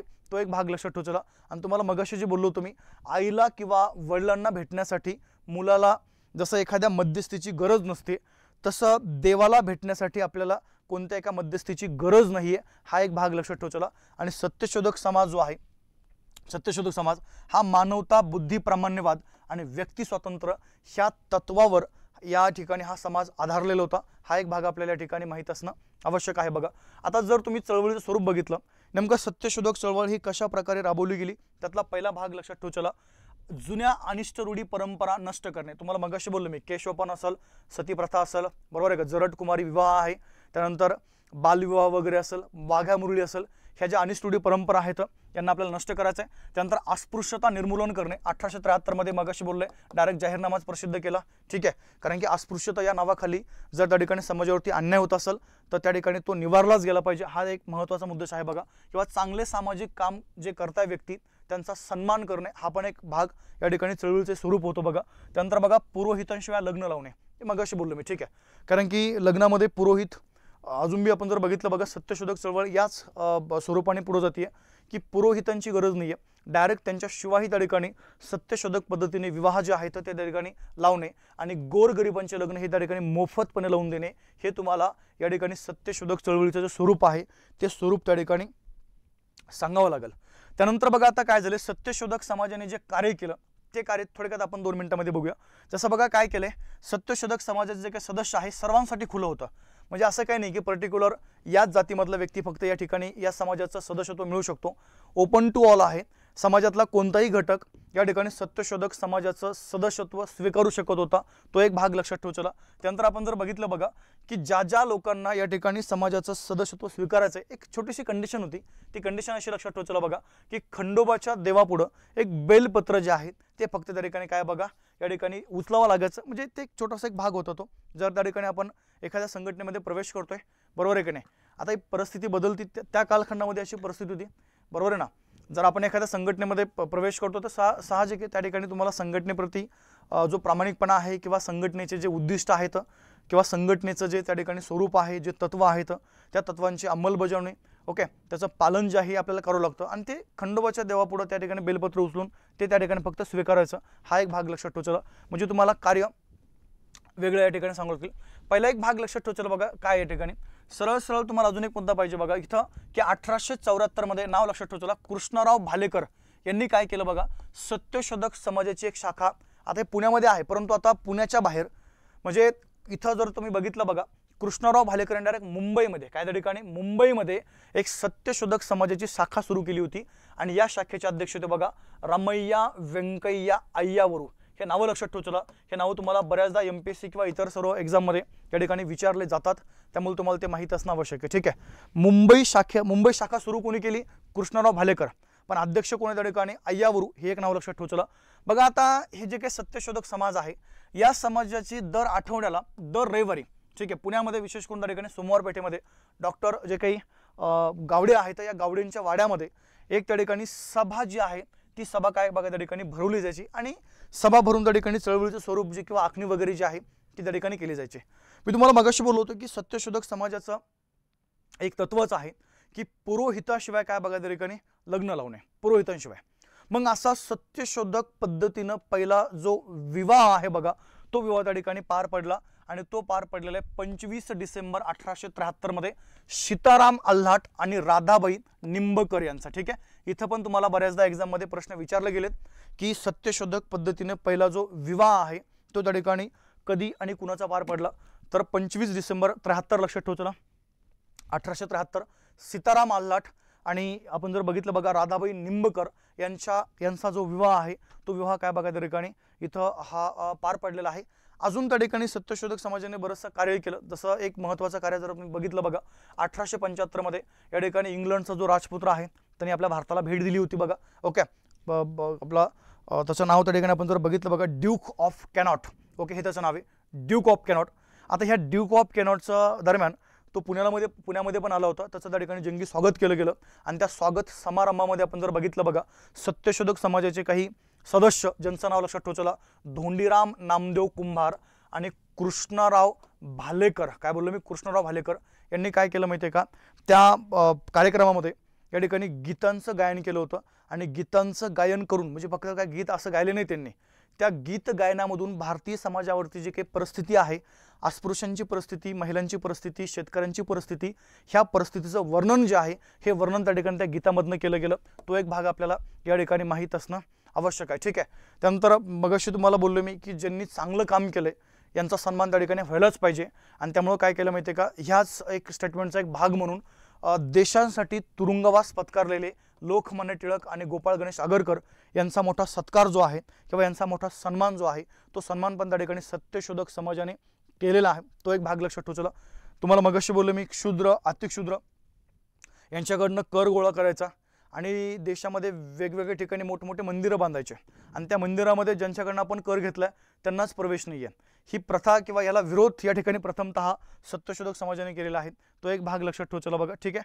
त्यानंतर आपण जर बघितलं तर 1873 मध्ये मगाशी आपल्याला बोललो लहुजी जे बुवा साळवे आहेत आणि रानोजी महार यांच्या मदतीनं काय केलं बघा 1873 मध्ये या ठिकाणी अस्पृश्यता निवारणाचा जो काही जाहीरनामा आहे तो जाहीरनामा त्या ठिकाणी इथं काढलेला आहे.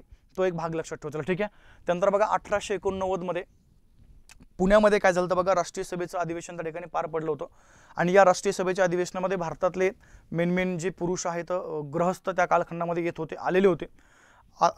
टिळक पण त्या ठिकाणी प्रथमतः इथं आलेले आहेत, बरेचसे त्या ठिकाणी गृहस्थ आहेत आणि या अधिवेशनामध्ये प्रथमतः काय झालं माहिती आहे का सत्यशोधक समाजाने की भारतामध्ये किंवा महाराष्ट्रामध्ये शेतकऱ्यांची दुरावस्था कशी आहे किंवा त्यांची परिस्थिती कशी आहे ही परिस्थितीचा एक आढावा घेण्यासंदर्भात एक आपण ज्याला म्हणूया त्या ठिकाणी गवताच्या पेंढीचा पुतळा जो आहे तो त्या ठिकाणी उभा केला होता आणि त्याच्या माध्यमातून शेतकऱ्यांची जी परिस्थिती आहे ही परिस्थिती सत्यशोधक समाजाने या प्रवेशद्वाराजवळ उभा करून त्या ठिकाणी समाजाला करून दिली होती. ठीक आहे.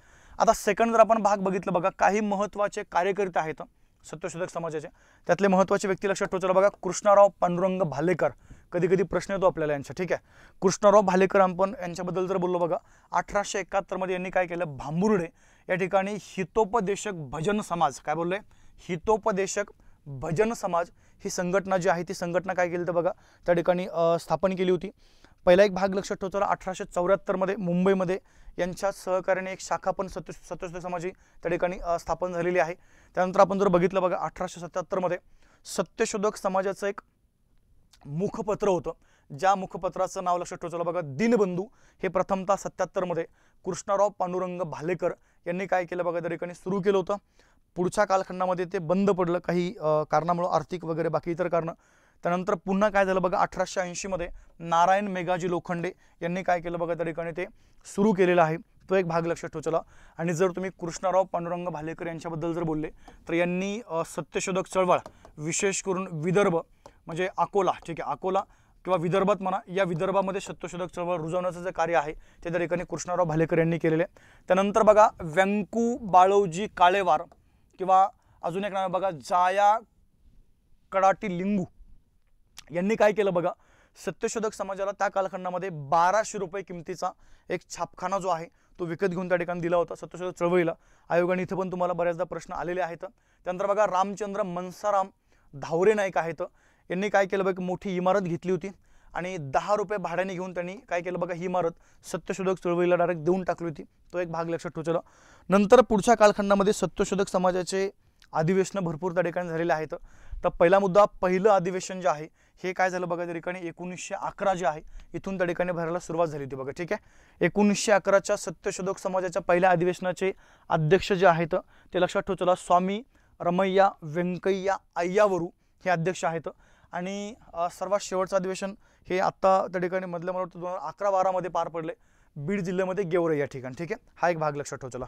आता तुम्हाला सरळ एक शेवटचा मुद्दा आपल्याला बाकी आहे की 2 मुद्दे अजून आपले महात्मा ज्योतिबा फुले यांच्या संदर्भात. त्यातला पहिला मुद्दा, आता ज्योतिबा फुले यांचं कार्य जे आहे हे नेमकं शेतकऱ्यांसंदर्भात त्यांचं कार्य काय, आपण 2 मिनिटांमध्ये एक त्याच्याबद्दल बोलूया. पहिला भाग लक्षात ठेवा बघा महात्मा ज्योतिबा फुले यांचं मत असं आहे की शेतकऱ्यावरती जो अन्याय होतो, जो अत्याचार होतो त्याचं कारण एक आहे की शेतकरी हा सुशिक्षित नाही आहे.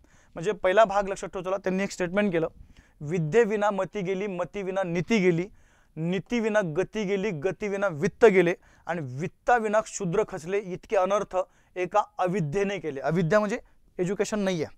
म्हणजे पहिला भाग लक्षात ठेवा समाजामध्ये जे काही त्या ठिकाणी परिवर्तन घडायचं आहे किंवा जे हे स्टेटमेंट जे आहे याच्यासाठी एकच सांगितलं की या ठिकाणी काय बघा अविद्या, हे अविद्येनं सगळं होतं म्हणजे आपण त्या ठिकाणी सुशिक्षित हे असलं पाहिजे म्हणजे पाहिजे, ठीक आहे.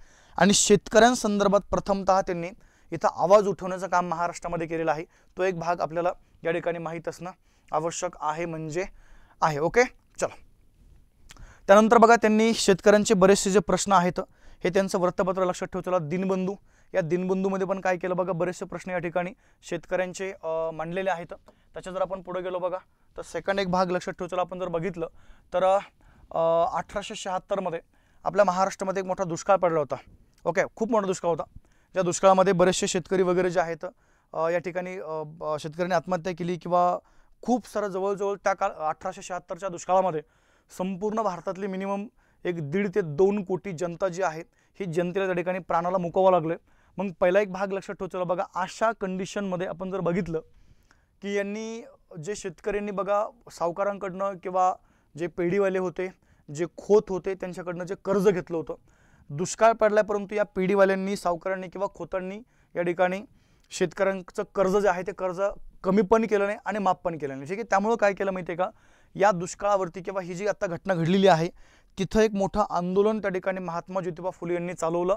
विशेष करून अहमदनगर, पुणे आणि सुपा जे आहे, सुपे आपण ज्याला म्हणूया, या ठिकाणी काय झालं बघा हे मोठं आंदोलन त्या ठिकाणी सुरू केलेलं आहे. त्या आंदोलनाचं नाव लक्षात ठेवा, नांगर चालणार नाही आणि जमीन विकणार नाही. काय बोलले, नांगर चालणार नाही आणि जमीन त्या ठिकाणी विकणार नाही, हे एक आंदोलन होतं. परंतु त्या आंदोलनाला पुढे बघा खतफोडीचं बंड असं पण बोललं जातं. खतफोडी म्हणजे खत, वास्तविकता खोत हे जे नाव आहे त्याच्यावरून ते खत नाव तयार झाले. खोत म्हणजे सावकार, ओके. आणि हे सावकार काय करायचे माहिती आहे का, कर्ज द्यायचे आणि त्या मोबदल्यामध्ये शेतकऱ्यांकडनं जमिनी वगैरे नावावर करून घ्यायचे। हे अशा विषयातला एक अशा संदर्भातलं हे खतफोडीचे जे बंड आहे, हे बंड काय केलं बघा त्या ठिकाणी इथं त्यांनी सुरू केले। जवळजवळ 2-2.5 वर्ष त्या ठिकाणी सुरू होतं। शेवटी सरकारने डेक्कन ॲग्रिकल्चर ॲक्ट पास केला आणि पास करून काय केलं बघा त्या ठिकाणी सरळ सावकार असेल किंवा जमीनदार असेल किंवा जे खोत होते त्यांच्या त्या जाचक बंधनातून काय केलं बघा शेतकऱ्यांना मुक्त करण्याचं जे कार्य आहे हे कार्य त्या ठिकाणी केलं। हा एक भाग लक्षात ठेवला, ठीक आहे। त्यानंतर बघा या दुष्काळामध्ये पुन्हा काय केलं महात्मा ज्योतिबा फुले यांनी शेतकऱ्यांना मदत करण्यासाठी या ठिकाणी धनकवडी हे जे ठिकाण आहे बघा, कोणतं धनकवडी, या धनकवडीमध्ये जे पीडित शेतकरी आहेत, जे अन्यायग्रस्त शेतकरी आहेत, जे त्या ठिकाणी दुष्काळग्रस्त शेतकरी आहेत, अशा शेतकऱ्यांच्या मुलांना पीडित विद्यार्थ्यांसाठी काय केलं बघा त्या ठिकाणी दुष्काळ पीडित विद्यार्थ्यांचा एक जो कॅम्प आहे तो कॅम्प त्या ठिकाणी त्यांनी धनकवडी या ठिकाणी घेतलेला आहे। अजून एक भाग लक्षात ठेवला, डॉक्टर शिवाप्पा यांच्या मदतीने व्हिक्टोरिया जे काही अनाथ आश्रम आहे ते पण काय केलं बघा त्या ठिकाणी इथं सुरू केलेलं आहे, तो एक भाग लक्षात ठेवला। त्यानंतर 1885 मध्ये बघा एक मोठा म्हणजे एक मोठा उपक्रम त्यांनी राबवला बघा। तो उपक्रम असा होता, त्यांनी काय केलं माहिती आहे का, एक शेतकऱ्यांचं चित्र काढलं या ठिकाणी, काय बोललो, शेतकऱ्यांचं एक चित्र जे आहे हे चित्र त्या ठिकाणी काढलं आणि त्या शेतकऱ्यांच्या म्हणजे हा शेतकरी आहे कन्सिडर करा आणि याच्या डोक्यावर काय केलं माहिती आहे की एक झाड जे आहे हे झाड काढलं, म्हणजे शेतकरी खाली त्याच्या डोक्यावर झाड काढलं आणि त्या झाडाला या ठिकाणी जे फळं लागलेत, फळं, ही फळं कोण कोण खाते, मग सावकार आहे, सावकार चित्र काढलं, भटजी, ओके, पुरोहित लोक, धार्मिक लोक, बाकी सरकार वगैरे, आणि हे सर्व लोक त्या ठिकाणी ह्या झाडाचं फळ खात आहे आणि झाड ज्याच्या डोक्यावर आहे तो शेतकरी ह्या झाडाच्या वजनी खाली पूर्णपणे असा वाकलाय, झुकून गेलाय, ठीक आहे, म्हणजे अक्षरशः त्या ठिकाणी तो जीर्ण झालाय। अशा प्रकारची एक भयंकर स्थिती जी आहे ही त्या चित्राच्या माध्यमातून त्यांनी काय केले बघा त्या ठिकाणी सरकारसमोर मांडलेली आहे। म्हणजे शेतकऱ्याच्या डोक्यावरती झाड आहे परंतु त्या झाडाचं फळ त्याला खाताच येत नाहीये, खातात हे बाकी इतर लोक, या आशयाचं एक चित्र त्यांनी काढलं आणि ह्या चित्राच्या जवळजवळ कितीतरी प्रती ज्या आहेत ह्या प्रती काय केलं बघा त्या ठिकाणी त्या कालखंडामध्ये मोफत त्यांनी लोकांना वाटलेल्या आहेत। म्हणजे शेतकऱ्यांच्या दयनीय जी काही अवस्था आहे ही अवस्था काय केली बघा त्यांनी या ठिकाणी समाजापुढे आणण्याची जी एक त्या ठिकाणी आणण्याचं कार्य केलेलं आहे। थोडंसं पुढच्या भागामध्ये पुन्हा तुम्हाला मागे बोललो तुम्ही की ब्रिटनचा युवराज ड्यूक ऑफ कॅनॉट तो त्या ठिकाणी भारत भेटीमध्ये आला होता आणि भारत भेटीवरती आले असताना त्याला पुण्यामध्ये जे काही पुण्याचे बरेचसे गृहस्थ आहेत ते त्यांनी पुण्यामध्ये बोलून घेतलं, त्याला मानपत्र द्यायचं होतं बघा। आता अशा कंडिशनमध्ये बघा त्याला मानपत्र देण्याच्या त्या कार्यक्रमामध्ये त्या जिथून तो युवराज आतमध्ये एंट्री करणार आहे त्या कार्यक्रम स्थळाच्या गेटवरतीच महात्मा ज्योतिबा फुले यांनी इथं स्वतः शेतकऱ्यांच्या वेशामध्ये उभा राहिले। म्हणजे पहिला भाग लक्षात ठेवला, शेतकऱ्यांच्या वेशामध्ये उभा राहिले आणि त्यांनी त्या ड्यूक ऑफ कॅनॉटला पण दाखवलं की आमच्या भारतामधल्या शेतकऱ्यांची स्थिती कशी आहे हे त्या ठिकाणी तुम्हाला कळायला पाहिजे। म्हणजे एकंदरीत आपण जर बघितलं बघा त्यांचं शेतकऱ्यांसंदर्भातलं जे कार्य आहे हे कार्य पण त्या ठिकाणी खूप महान आहे। हा पण एक वेगळा मुद्दा आपल्याला त्या ठिकाणी माहिती असणं आवश्यक आहे। त्यानंतर बघा त्यांनी कामगार चळवळ पण राबवली, म्हणजे कामगारांचे पण प्रश्न त्यांनी सॉल्व्ह केले। काय व्हायचं माहिती आहे का, मधल्या कालखंडामध्ये त्यांचा गुत्तेदारीचा व्यवसाय होता, कापड शिवण्याचा व्यवसाय आहे किंवा शाळा वगैरे ह्या अशा बऱ्याचशा गोष्टी होत्या, त्यामुळे त्यांचं मुंबईला बऱ्याचदा जाणं येणं असायचं बघा। आणि मुंबईला जाणं येणं असल्यामुळं मुंबईमध्ये गिरणी जे आहेत, गिरणी म्हणजे कारखाने, गिरणी कापड तयार करण्याच्या कारखाने, ज्याला आपण त्या कालखंडामध्ये गिरणी बोललं जायचं। आता ह्या गिरणीमध्ये काम करणाऱ्या कामगारांचे खूप साऱ्या अडचणी हे त्यांना त्या प्रवासादरम्यान कळत होत्या किंवा तिथं गेल्यानंतर त्यांना जाणवत होत्या। त्यामुळे काय केलं माहिती आहे का, महात्मा ज्योतिबा फुले यांनी त्यांचे एक जवळचे गृहस्थ आहेत ज्यांचं नाव लक्षात ठेवलं मुंबईमधले नारायण मेघाजी लोखंडे, की ज्यांनी पुढच्या कालखंडामध्ये दिनबंधू हे जे काही वृत्तपत्र आहे जे प्रथमदा बंद पडलं होतं सेकंड टर्ममध्ये त्यांनी सुरू केलेलं आहे। मग आता या गिरणी कामगारांचे प्रश्न सॉल्व्ह करण्यासाठी नारायण मेघाजी लोखंडे यांच्या मदतीनं काय केलं बघा 1884 मध्ये बॉम्बे मिल हँड असोसिएशन ही संघटना स्थापन केली आणि ही भारतातली पहिली कामगारांची संघटना आहे। तो एक वेगळा भाग आपल्याला या ठिकाणी माहीत असणं आवश्यक आहे। आता सेकंड मुद्दा, तसं त्यांचं शैक्षणिक कार्य आपण बघितलेलंच आहे तरी पण आपण जर बघूया महात्मा ज्योतिबा फुले यांनी काय केलं माहिती आहे का, शिक्षणाला तिसरे जे नेत्र आहे हे तिसरे नेत्र मानलं आणि त्यांच्या मते आता त्यांनी मगाशी बोलले की जर विद्या जर तुमच्याकडे नसेल तर तुमची नीती जाते, तुमची त्या ठिकाणी वित्त पण जातं, म्हणजे सगळं तुमचं त्या ठिकाणी चाललं जातं। मग पहिला भाग लक्षात ठेवला, यांचं मत असं होतं की यांच्या मते शिक्षणाचा अभाव जर त्या ठिकाणी एखाद्या व्यक्तीकडे असेल तर तो व्यक्ती नैतिकदृष्ट्याही आणि बौद्धिकदृष्ट्या त्या ठिकाणी अपंग बनतो किंवा पंगू बनतो, ठीक आहे, हे त्यांचं स्टेटमेंट आहे। तो एक भाग लक्षात ठेवला। आता मुद्दा असा होतो बघा 1835 मध्ये ब्रिटिश सरकारने या ठिकाणी शिक्षणाचा झिरपता सिद्धांत लॉर्ड मेकॉले यांनी मांडला होता। पण आता काय व्हायचं माहिती आहे का, पहिला भाग लक्षात ठेवा चला, या शिक्षणाच्या झिरपता सिद्धांतामध्ये काय होतं की जे शिक्षण आहे वरिष्ठ वर्गाकडून, वरिष्ठ म्हणजे लक्षात ठेवा चला त्या कालखंडामधला पुरोहित वर्ण किंवा त्या ठिकाणी ब्राह्मण वर्ण, या वरिष्ठ वर्णाकडनं त्या ठिकाणी खाली कनिष्ठ जो वर्ण आहे हे कनिष्ठ वर्गाकडे हे शिक्षण त्या ठिकाणी झिरपत येईल किंवा पाजरत येईल। परंतु भारतामध्ये या ठिकाणी वर्णव्यवस्था आहे, जाती व्यवस्था आहे, बरोबर आहे का नाही, म्हणजे वरिष्ठ वर्गांना कनिष्ठ वर्गाची सावली त्या ठिकाणी सहन होत नाहीये। मग अशा केसमध्ये तुम्ही हा प्रस्ताव मांडलाच कसा, की हे तुम्ही अपेक्षित कसं काय धरलं की वरिष्ठ वर्ग हा त्या ठिकाणी कनिष्ठ वर्गांना शिक्षण देईल। तर पहिला भाग लक्षात ठेवा चला बघा, ह्या 1835च्या शिक्षणाच्या झिरपत्या सिद्धांताला जर भारतामध्ये प्रथमतः विरोध कोणी केला असेल तर कोणी केला बघा, तर तो केलेला या ठिकाणी महात्मा ज्योतिबा फुले यांनी हा विरोध केलेला आहे। तो एक पहिला भाग आपल्याला या ठिकाणी माहीत असणं आवश्यक आहे बघा। पुढच्या कालखंडामध्ये महात्मा ज्योतिबा फुले पुणे नगरपालिकेचे सदस्य होते, तिथेही त्यांनी तोच प्रस्ताव मांडला की शिक्षण हे प्राथमिक आणि सक्तीचं असावं, सार्वजनिक असावं, असा त्यांचा तो प्रस्ताव होता। तो एक भाग लक्षात ठेवा चला। त्यानंतर बघा आपल्याला थोडंसं पुढे जायचं आहे, महात्मा ज्योतिबा फुले यांनी जे काय शाळा सुरू केल्या होत्या, आता ही एक लिस्ट आहे बऱ्याचशा शाळांची, ही आता काय मी तुम्हाला इथं म्हणजे वाचणार नाही आहेत, पण याची PDF तुम्हाला ऑलरेडी मी बघा टेलिग्राम ग्रुपवरती टाकलेली आहे। त्या टेलिग्राम ग्रुपचं नाव लक्षात ठेवा चला, history by Amol sir. History by Amol sir हा टेलिग्राम ग्रुप आहे, त्या ग्रुपवरती ही त्या ठिकाणी PDF टाकलेली आहे बघा। ठीक आहे, सर्वांनी काय करा, हा टेलिग्राम ग्रुप जॉईन करून ठेवा आणि या टेलिग्राम ग्रुपवरती हे जे काही आपलं ही जी PDF आहे आत्ताच्या लेक्चरची, ही PDF तुम्हाला इथं मी अवेलेबल करून दिलेली आहे। ठीक आहे, आता म्हणजे आत्ता सध्या टाकलेलं नाही आहे, पण हे लेक्चर झाल्याबरोबर लगेच इथं ही PDF me history by Amol sir या टेलिग्राम ग्रुपवरती मी अपलोड करून देतो। ठीक आहे, म्हणजे तुम्ही काय करा, तिथून ती PDF घ्या आणि PDF मध्ये एक ठिकाणी छोटंसं करेक्शन आहे। छोटंसं करेक्शन म्हणजे हे थोडं टाईप करताना थोडंसं वर्ष फक्त एक खालीवर झालेलं आहे, तुम्हाला बोलतो तिथं मी, तेवढं फक्त एक करेक्शन करा। ठीक आहे, आता हे खूप सारा डाटा असतो आणि टाईप करताना साहजिक आहे ते मागं पुढं होतं, तर तेवढं त्या ठिकाणी तुम्हाला एक छोटंसं करेक्शन करायचं आहे। शेवटी तुम्हाला मी ते करेक्शन पण सांगतो कुठं करायचं ते, एकाच ठिकाणी आहे, फक्त वर्ष आपल्याला बदल करायचा आहे, पण PDF तुम्हाला या टेलिग्राम चॅनलवरती भेटून जाईल, हा एक मुद्दा। ठीक आहे, आता हे त्यांच्या सर्व शाळा लक्षात ठेवा चला। त्यानंतर आपल्याला थोडंसं पुढे जायचं बघा, महात्मा फुले व हंटर कमिशन। पहिला मुद्दा बघा, भारतामध्ये प्राथमिक शिक्षण किंवा माध्यमिक असेल किंवा विद्यापीठी शिक्षण या संदर्भात जी चौकशी आहे ती चौकशी करण्यासाठी काय झालं बघा, 1882 मध्ये 3 फेब्रुवारी 1882 मध्ये शिक्षणाचा आढावा घेण्यासाठी विल्यम हंटर यांच्या अध्यक्षतेखाली सरकारने एक त्या ठिकाणी कमिशन नेमलं होतं। 19 ऑक्टोबर 1882 मध्ये काय झालं बघा, हे कमिशन त्या ठिकाणी इथं आलं होतं आणि या कमिशन समोर महात्मा ज्योतिबा फुले यांनी साक्ष दिली होती। साक्ष म्हणजे त्यांच्या समोर जाऊन काही सूचना केल्या होत्या बघा। जसं त्यांनी सांगितलं की वय वर्ष 12 असलेल्या मुलांना प्राथमिक शिक्षण हे मोफत आणि सक्तीचं पाहिजे। तुम्हाला कधी कधी विचारत होता बघा की हंटर कमिशन समोर महात्मा ज्योतिबा फुले यांनी जी साक्ष दिली त्या साक्षीमध्ये त्यांनी काय काय सूचना केल्या, तर त्यातली पहिली सूचना लक्षात ठेवा चला, 12 वर्षापर्यंत शिक्षण कसं पाहिजे, प्राथमिक आणि म्हणजे प्राथमिक शिक्षण मोफत आणि सक्तीचं पाहिजे। त्यानंतर बघा प्राथमिक शाळांची संख्या वाढवायला पाहिजे आणि सरकारने या शाळांना अनुदान द्यायला पाहिजे बघा। त्यानंतर प्राथमिक शाळावरील खर्च जास्त करायला पाहिजे। त्यानंतर बघा शिक्षक हे प्रशिक्षित असावेत, हा एक पहिला मुद्दा होता। ठीक आहे, त्यानंतर पहिला भाग लक्षात ठेवतो, यांचं मत असं होतं की जो तुम्ही अभ्यासक्रम जो आहे त्या अभ्यासक्रमामध्ये तांत्रिक आणि औद्योगिक किंवा तांत्रिक आणि व्यवहार उपयोगी जे शिक्षण आहे ते शिक्षण त्या ठिकाणी असावं। आणि अजून एक अट लक्षात ठेवा बघा, शिक्षकांना थोडंफार तरी शेतीचं नॉलेज पाहिजे। ओके, म्हणजे ह्या सर्व सूचना ज्या आहेत ह्या सूचना काय केल्या बघा त्या ठिकाणी महात्मा ज्योतिबा फुले यांनी त्या हंटर कमिशन पुढे केले होते बघा।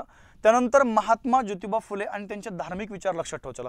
आता फुले यांच्या मते बघा ईश्वर हा निर्गुण निराकार आहे, मगाशी तुम्हाला बोललो मी, आणि त्यांनी काय केलं माहिती आहे का, ईश्वरासाठी एक शब्द वापरला, तो म्हणजे कोणता बघा त्या ठिकाणी, निर्मिक हा शब्द वापरला। ठीक आहे, निर्मिक, तर तो एक भाग लक्षात ठेवा चला। धार्मिक विचारामध्ये त्यांनी सरळ बघा समाजामध्ये जसं स्वर्ग नरक चातुर्वर्ण जाती व्यवस्था ह्या सर्व व्यवस्था त्या ठिकाणी सरळ त्यांनी नाकारून दिलेल्या आहेत। त्यांच्यामध्ये स्वर्ग नरक चातुर्वर्ण व्यवस्था म्हणजे ब्राह्मण क्षत्रिय वैश्य शूद्र जाती व्यवस्था वगैरे हे सर्व थोतांड आहे, हे असं काही नाही आहे, सरळ सरळ त्यांनी एक भाग इथं सांगितलेला आहे। आणि त्यांचं मत असं होतं की बघा ज्यावेळेस एखादा आत्मा जो आहे, आत्मा जोपर्यंत जिवंत आहे तोपर्यंत आहे, एकदा का आत्मा त्या शरीरामधनं बाहेर निघाला नंतर आत्म्याचं अस्तित्व जे आहे हे त्या ठिकाणी विलीन होतं, तो एक भाग लक्षात ठेवा चला। म्हणजे पहिला आपण जर बघितलं बघा की त्यांनी सरळ सरळ समाजामधल्या ज्या अनिष्ट रूढी परंपरा होत्या त्याच्यावरती विरोध केला। त्यानंतर पहिला भाग लक्षात ठेवा चला, ख्रिश्चन आणि इस्लाम धर्माबद्दल त्यांना थोडा जो आदर वाटत होता बघा, कारण की त्या धर्मामध्ये ज्या इतर रूढी परंपरा आहेत त्या नव्हत्या ज्या आपल्या इकडे धर्मात आहेत। मग पहिला भाग लक्षात ठेवा चला, या इतर धर्माबद्दल जसं ख्रिश्चन धर्माबद्दल किंवा इस्लाम धर्माबद्दल त्यांना जो आदर वाटतोय, हा वाटणारा आदर त्यांनी त्यांच्या सार्वजनिक सत्यधर्म या ग्रंथामध्ये पण त्या ठिकाणी नोट केलेला आहे।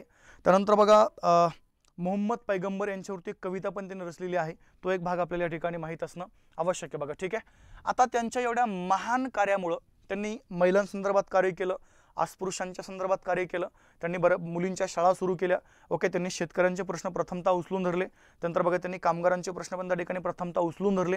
त्यामुळं काय झालं माहिती आहे का, त्यांना एक पदवी दिली गेली आणि ती पदवी लक्षात ठेव चला, मगापासून मी म्हणतो ना महात्मा ज्योतिबा फुले, महात्मा ही पदवी आहे। पहिला भाग लक्षात ठेव चला, महात्मा गांधीजी, बरोबर आहे, त्यांना पण महात्मा पदवी दिली गेलेली आहे, पण ती महात्मा पदवी त्यांना वेगळा भाग। परंतु एक किस्सा तुम्हाला मी सांगतो महात्मा गांधीजींच्या संदर्भातला। महात्मा गांधीजी ज्यावेळेस त्यांना एरवड्याच्या जेलमध्ये तिथं त्यांना कैद केलं गेलं, त्यावेळेस त्यांचं स्टेटमेंट आहे, मी म्हणजे खरे महात्मा मी नाही आहे, खरा महात्मा मी नाही आहे, खरे महात्मे हे महात्मा ज्योतिबा फुले आहेत, हे स्टेटमेंट त्या ठिकाणी गांधीजींचा आहे। तो एक भाग आपल्याला या ठिकाणी माहीत असणं आवश्यक आहे बघा। 1888 मध्ये मुंबईमध्ये या ठिकाणी कोळीवाडा या भागामध्ये एक मोठी सभा भरली होती बघा, आणि या ठिकाणी मुंबईच्या जनतेने काय बोललो तुम्हाला मी, मुंबईच्या जनतेने, तुम्हाला कधी कधी प्रश्न असा येतो बघा की महात्मा ज्योतिबा फुले यांना महात्मा ही पदवी कुणी दिली, तर लक्षात ठेव चला कुणी दिली बघा, मुंबईच्या जनतेने त्यांना ही महात्मा पदवी दिलेली आहे। परंतु या सभेमध्ये येथे एक व्यक्ती आहे बघा, ज्यांचं नाव लक्षात ठेव चला रावसाहेब वड्डेदार यांच्या हस्ते दिली गेली बरं का, दिली कोणी, मुंबईच्या जनतेने, पण कुणाच्या तर्फे किंवा कुणाच्या हस्ते दिली, रावसाहेब वड्डेदार यांच्या हस्ते ही त्या ठिकाणी यांना पदवी जी आहे ती मिळालेली आहे बघा। त्यानंतर कधी कधी काय होतं माहिती आहे का, त्यांचे ग्रंथ, महात्मा ज्योतिबा फुले यांचे ग्रंथ, आणि त्या ग्रंथामध्ये नेमका ग्रंथाचा फायनली सारांश काय आहे किंवा त्या ग्रंथामध्ये काय महत्त्वाचा मुद्दा त्या ठिकाणी त्यांनी नोट केलेला आहे, तो एक लक्षात ठेवला बघा। त्यातला त्यांचा पहिला ग्रंथ आहे बघा तृतीय रत्न यांचा, ठीक आहे, ग्रंथ म्हणण्यापेक्षा आता हे त्या ठिकाणी नाटक आहे। पहिला एक भाग लक्षात ठेवला बघा, या तृतीय रत्न नाटकामध्ये त्यांनी सांगितलं की जो सरळ जो पुरोहित वर्ग आहे, पुरोहित लोक बघा शूद्रांना कसे फसवतात, हे त्यांनी काय केलं माहिती आहे का, या नाटकामध्ये त्या ठिकाणी प्रथमतः सांगितलेलं आहे। आणि याच नाटकामध्ये त्यांनी सांगितलं की शिक्षण हा माणसाचा तिसरा डोळा आहे, ठीक आहे। कोणत्या नाटकामध्ये बघा, तृतीय रत्नाटकामध्ये। त्यानंतर बघा आपण जर ब्राह्मणाचे कसब जर बघितलं तर पहिला भाग लक्षात ठेवतो, याच्यामध्ये ते सांगितलं की पुरोहित वर्ग जो आहे, हा पुरोहित वर्ग गरीब लोकांची या ठिकाणी देव या नावाखाली किती फसवणूक करतो, हे पण काय केलं बघा त्यांनी या ठिकाणी सांगितलेलं आहे। आणि सेकंड भाग हे जे काही ब्राह्मणाचे कसब आहे, या पुस्तकाची प्रस्तावना या ठिकाणी बघा बाबा पदमजी यांनी लिहिलेली आहे, तो एक भाग लक्षात ठेवला। त्यानंतर बघा छत्रपती शिवाजी महाराजांचा पोवाडा हा पण त्यांनी इथं 69 मध्ये रचलेला आहे बघा, आणि या पोवाड्यामध्ये त्यांनी स्वतःचा उल्लेख त्या ठिकाणी कुळवाडी भूषण केला, हा एक लक्षात ठेवला। गुलामगिरी हा जो ग्रंथ आहे तो 1873 मध्ये अमेरिकेमधील या गुलामगिरीच्या विरुद्ध जे काही लोक लढले त्यांना अर्पण केला तो, म्हणजे कोणत्या ग्रंथामध्ये काय आणि त्या संदर्भातल्या त्या ग्रंथाचं वैशिष्ट्य लक्षात ठेवला। तृतीय रत्न, ब्राह्मणाचे कसब, छत्रपती शिवाजी महाराजांचा पोवाडा आणि गुलामगिरी। त्यानंतर बघा इशारा, पहिला एक भाग लक्षात ठेवला बघा, काय झालं होतं, इशारा ग्रंथ लिहिण्याचे कारण एक आहे 85 मध्ये लिहिलं, बडोद्यामध्ये जे काही आपल्या त्या ठिकाणी सयाजीराव गायकवाड आहेत, सयाजीराव गायकवाड यांचा सत्कार समारंभामध्ये न्यायमूर्ती महादेव गोविंद रानडे यांनी एक स्टेटमेंट केलं होतं बघा, ते स्टेटमेंट लक्षात ठेवला, हिंदू समाजात मतभेद असले तरी तो आपला हितास आडवा येत नाही, काय बोललो मी, हे करा बरं का, हे करेक्शन करून घ्या, ठीक आहे। इथं काय झालंय, हे बाही झालंय, त्याला नाही करा, काय बोललो मी, नाही, हे करेक्शन करून घ्या PDF मध्ये, आता DTP थोडंफार होऊन जातं मागे पुढं। स्टेटमेंट काय केलं त्यांनी, हिंदू समाजामध्ये मतभेद जरी असले तरी हा समाज त्या ठिकाणी आपल्या या ठिकाणी विकासास आडवा येत नाहीये, आणि मग त्यांच्या हे स्टेटमेंटला उत्तर म्हणून काय केलं बघा, त्यांनी इशारा हा ग्रंथ लिहिलेला आहे। त्यानंतर सत्सारबद्दल आपण जर बघितलं बघा, 85 मधला तो ग्रंथ आहे, या ग्रंथामध्ये ब्राह्मो समाज आणि प्रार्थना समाज या दोन समाजावरती बघा त्यांनी काय केलं, या ठिकाणी टीका केलेली आहे। टीका करण्याचं कारण एकच आहे की थोडंसं वेदांच्या बद्दल काही थोडं स्टेटमेंट इथं आहे बघा, त्यामुळे त्यांनी थोडीशी टीका केली। त्यानंतर सेकंड जर आपण बघितलं की बघा सार्वजनिक सत्यधर्म, आपण जर बघितलं बघा सरळ सार्वजनिक सत्यधर्म या ग्रंथामध्ये 1891 मध्ये हा ग्रंथ त्यांच्या मृत्यूच्या नंतर प्रकाशित केला गेला। विठ्ठल रामजी शिंदे यांनी या ग्रंथाला सत्यशोधक समाजाचे बायबल असं म्हटलं, काय बोललं बघा, आता इथं बिबल झालंय, प्रिंट मिस्टेक आहे ती, याला बायबल करा, काय करा त्या ठिकाणी बायबल, प्रिंट मिस्टेक होत असते थोडं तुम्हाला ते करून घ्या, ठीक आहे। सार्वजनिक सत्यधर्म हा जो ग्रंथ आहे, या ग्रंथाला विठ्ठल रामजी शिंदे यांनी सत्यशोधक समाजाचं काय बघा त्या ठिकाणी बायबल असं म्हणलेलं आहे, तो एक भाग लक्षात ठेवा. चला आणि शेवटचा मुद्द्यापर्यंत आपण आलोय. महात्मा ज्योतिबा फुले यांच्याबद्दल त्या कालखंडामध्ये जे काही समाजसुधारक त्यांचे समकालीन होऊन गेले किंवा नंतरच्या कालखंडामध्ये होऊन गेले, त्यांनी काही स्टेटमेंट केलेत बघा, गौरवद्वार काढलेत. त्यापैकी राजर्षी शाहू महाराज यांनी सांगितलं की या ठिकाणी सरळ सरळ महात्मा ज्योतिबा फुले हे महाराष्ट्राचे मार्टिन ल्युथर किंग आहेत. काय बोलले? मार्टिन ल्युथर किंग कुणाला म्हणायचे? महात्मा ज्योतिबा फुले यांना. पण कुणी म्हटलं असं? राजर्षी शाहू महाराज. त्यानंतर बघा महर्षी विठ्ठल रामजी शिंदे यांचं स्टेटमेंट आहे बघा की महात्मा ज्योतिबा फुले हे पतितांचे पालनवाले आणि आद्य दलितोद्धारक आहेत. हा एक भाग लक्षात ठेवा. चला सयाजीराव गायकवाड यांनी पण स्टेटमेंट केलं की महात्मा ज्योतिबा फुले हे हिंदुस्थानचे या ठिकाणी काय बघा वॉशिंग्टन आहे. तो एक भाग लक्षात ठेवा. ही पदवी त्यांना दिलेली आहे, हिंदुस्थानचे वॉशिंग्टन. कोणी दिली बघा? सयाजीराव गायकवाड यांनी. लक्ष्मण शास्त्री जोशी यांनी सरळ सरळ एक स्टेटमेंट केलं की महात्मा ज्योतिबा फुले हे समाजातील गुलामगिरी विरुद्ध बंड करणारे पहिले पुरुष आहेत. आणि माधव बागल यांनी त्यांना महाराष्ट्राचे कार्ल मार्क्स असं म्हणलं. ठीक आहे, माझ्या मते 2-4 नावं. महाराष्ट्राचे मार्टिन ल्युथर किंग असं महात्मा ज्योतिबा फुले यांना कोणी म्हणलंय? राजर्षी शाहू महाराज. त्यानंतर बघा त्यांना हिंदुस्थानचे वॉशिंग्टन कोण म्हणले बघा? सयाजीराव गायकवाड. आणि त्यांना महाराष्ट्राचे कार्ल मार्क्स कोणी म्हणलं बघा त्या ठिकाणी? माधवराव बागल यांनी म्हणलं. ठीक आहे, आणि आता एक शेवटचा मुद्दा म्हणजे आपल्या इथं हे प्रकरण संपून जाईल, म्हणजे प्रकरण म्हणण्यापेक्षा या ठिकाणी पहिले समाजसुधारक संपतील बघा.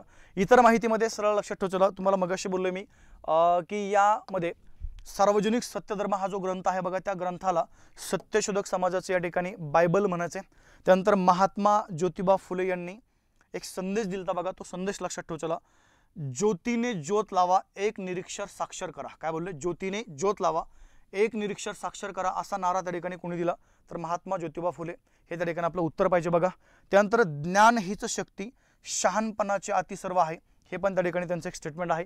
त्यानंतर आपण जर बघितलं बघा, त्यांनी सरकारवर पण त्या ठिकाणी टीका केलेली आहे. आणि सरकारवर टीका करताना सरळ त्यांनी सांगितलं की प्रजेचे हित पाहत नाहीत तो राजा कसला, म्हणजे तो सरकार कसला. हा एक भाग आपल्याला त्या ठिकाणी माहीत असणं आवश्यक आहे बघा. ठीक आहे, तर अशा त्या संदर्भातल्या बऱ्याचशा गोष्टी आहेत जे तुम्हाला या ठिकाणी त्यांच्या संदर्भात सर्व माहीत असणं आवश्यक आहे. त्यानंतर आपण जर बघितलं बघा 1867 मध्ये रायगडावरती छत्रपती शिवाजी महाराजांची जी काही समाधी आहे ही प्रथमतः महात्मा ज्योतिबा फुले यांनी शोधून काढली. त्यानंतर 1875 मध्ये रानडे आणि महात्मा ज्योतिबा फुले यांनी काय केलं माहिती आहे का? पुण्यामध्ये आर्य समाजाचे जे काही संस्थापक आहेत स्वामी दयानंद सरस्वती हे आले होते, त्यावेळेस त्यांची हत्तीवरून एक मिरवणूक काढली होती. हा पण एक वेगळा मुद्दा आपल्याला या ठिकाणी माहीत असणं आवश्यक आहे. आणि शेवटी एवढं महान कार्य करून महात्मा फुले यांचा मृत्यू झाला बघा 18 नोव्हेंबर 1800 या ठिकाणी 90 मध्ये. ठीक आहे, आणि 91 मध्ये त्यांचा ग्रंथ आपण कोणता पब्लिश केला मगाशी? सार्वजनिक सत्यधर्म. तर माझ्या मते एवढी सर्व माहिती आपल्याला महात्मा ज्योतिबा फुले यांच्याबद्दल या ठिकाणी माहीत असणं आवश्यक आहे. चला बॅचेस आपल्यामध्ये येऊन गेल्या, काय अडचण नाही. 3 ते 4 बॅचेस या ठिकाणी सुरू झालेल्या आहेत. पहिली बॅच आहे तुमची भूगोलची बॅच आहे स्पेशल. सेकंड राज्यसेवा आहे, ओके, संयुक्त पूर्व परीक्षा, इतिहासाची बॅच आणि भूगोलची बॅच.